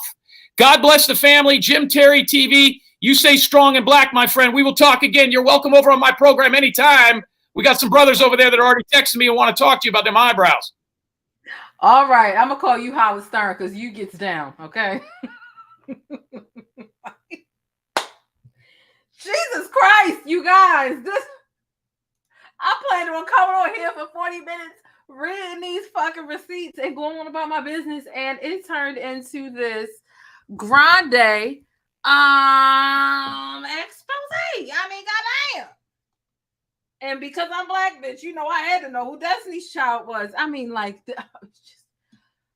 it's so much. When I tell you, I'm going to have to go back and rewatch this to catch everything, specifically the stuff from Cheska, though. Because when I tell you Jessica unloaded that gun, Jessica shared everything that's done happened in that family. And it's so much that I'm not able to retain it all. I'm going to have to go back and listen to all of the family dirt and everything that Jared did to the grandparents and the family savings and the stock market. And her being paid $5 an hour to do his homework, and I just, boy, Jessica gave it up. I mean, oh my God, and they still taking that, they still covering for him, and she's the one that's exiled, and they still covering for him out of all the damage that he done.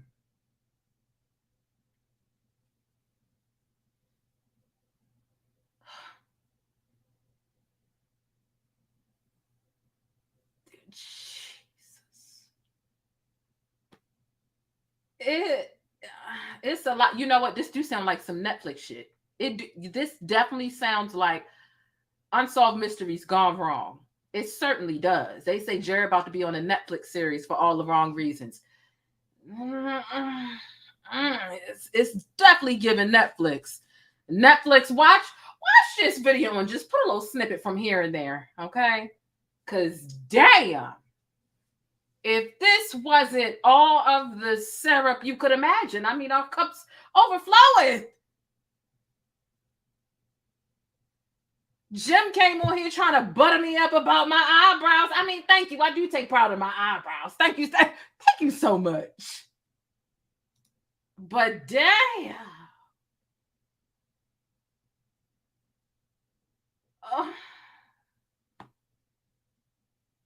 Baby Cheska gave it up. Cheska ain't hold nothing back. She been holding that in for a while, and I'm glad she got it out. I'm glad she got it out. Okay? Baby Cheska gave up all the family's dirt. They can't hide no more. I'm going to go back and I'm going to watch this thing right here. Wow. I'm literally still mind blown, and it's really not a game, because I really 3 hours of family information and drama, and I would call it family tea, right? But when we talking about like molestation and stuff, like, that's not tea. But the scamming and stealing money, that's definitely tea. Whoo, Lord. Lord. It's a lot. It's a lot. This is definitely a thing. I might end up having to chop it up. Specifically, somebody said, fix my mic. Am I not loud enough? I did turn my mic towards the phone so that I could so that Cheska could we could hear Cheska, because at first we couldn't hear her. But nonetheless, okay, this was a lot. I definitely appreciate everyone coming on. Jessica, Paige set the tone and Jessica dug up the bodies. That's what somebody in the Discord just said. I think that that's true. I appreciate Paige coming on, because Paige definitely did help me understand a lot about his character, because this guy's new to me.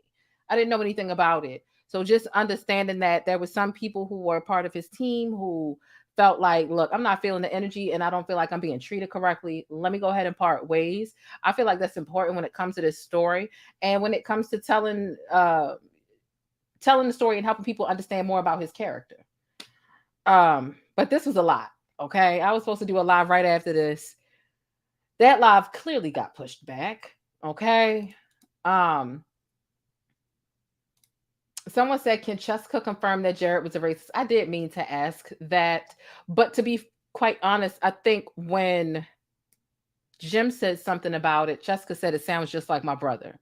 And she like that's kind of where, and that's why I need to go back and rewind and watch, because it was kind of like that was one of the last things that he said. And she said, it sounds just like my brother.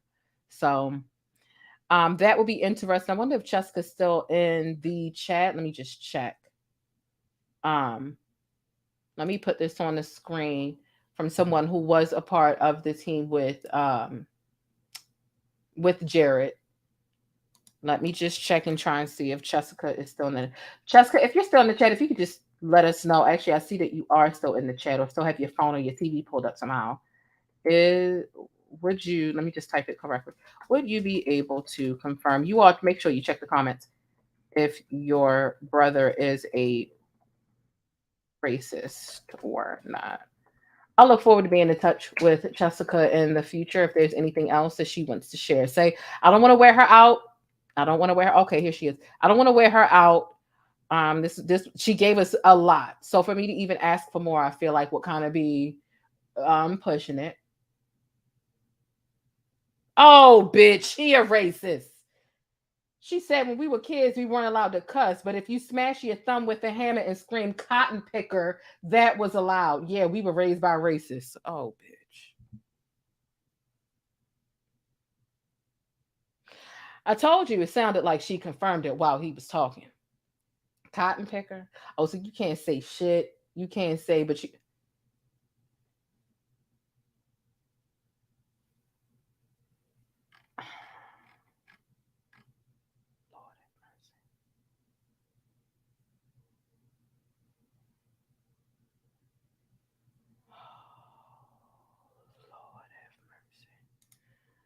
Woo! Woo! Why?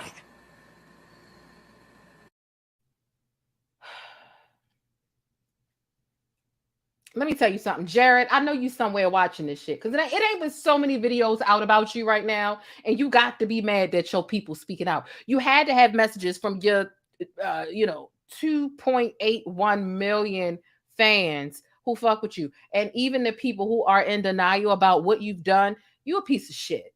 Not only for the fact that you're racist, but you keeping emblems and shit from missing people's families and what you've done to your own family. I'm gonna get Tyra Banks on you, and then I'm gonna get the fuck up out of here. This is bananas. But you're not. Stop it!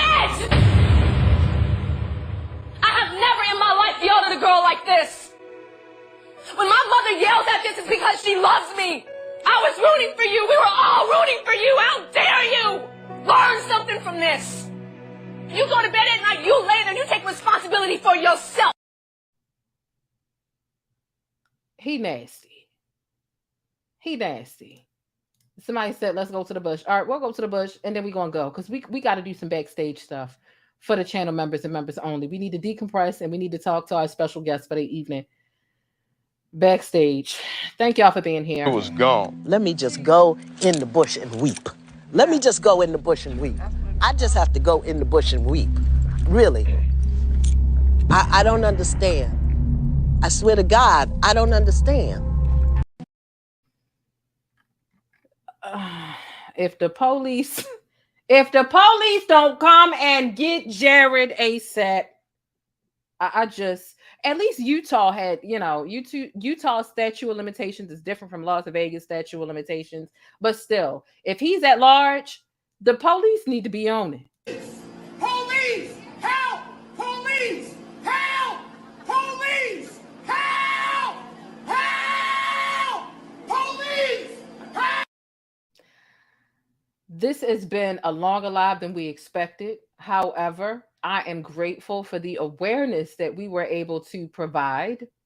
And I'm grateful for the people who were able to call in, from Paige to Jessica to even Jim. Even though some of the chat was eating Jim up, they wasn't feeling it. But you know what? I'm grateful for everybody that came up and made this stream what it was. I hope that y'all have an amazing evening. Shout out to all our channel members. We will be live backstage soon with our special guest. We will be live with our special guest backstage. Jessica, hero number 1, hero number 2, and anybody else. Thank you for your bravery. I wish you, and I send you nothing but strength, okay, throughout this time, because this has to be I can't even wrap my mind around it. I can't even imagine how you're living with it, let alone for me to even not even be able to wrap my mind around it. I'm gonna have to rewatch this tomorrow. So thank y'all for coming through. Happy Sunday to all of you. We got an extra hour. Hopefully y'all are able to be more productive this week and at least the next. With the extra hour, do a little something. Do something to satisfy and serve your mental health. Okay. Lord have mercy. Y'all stay beautiful, black, and blessed. To the people that ain't black, y'all stay amazing and have a safe week. I'm just gonna get out of here. I have no words. If there are any updates, because this is a developing story, I'll be sure to keep you all updated. Make sure you hit that subscribe button if you haven't already. Tap on the notification bell for extra little razzle dazzle. And don't forget to hit thumbs up on this video. I'm going to catch y'all in the next one. Deuces. But that's it. If you want to catch more of my commentary on Black culture or vital and trending information, be sure to subscribe by hitting that little circle in the middle of the screen, or I'll catch you in one of these rectangles to the right in another video. I'll see you there.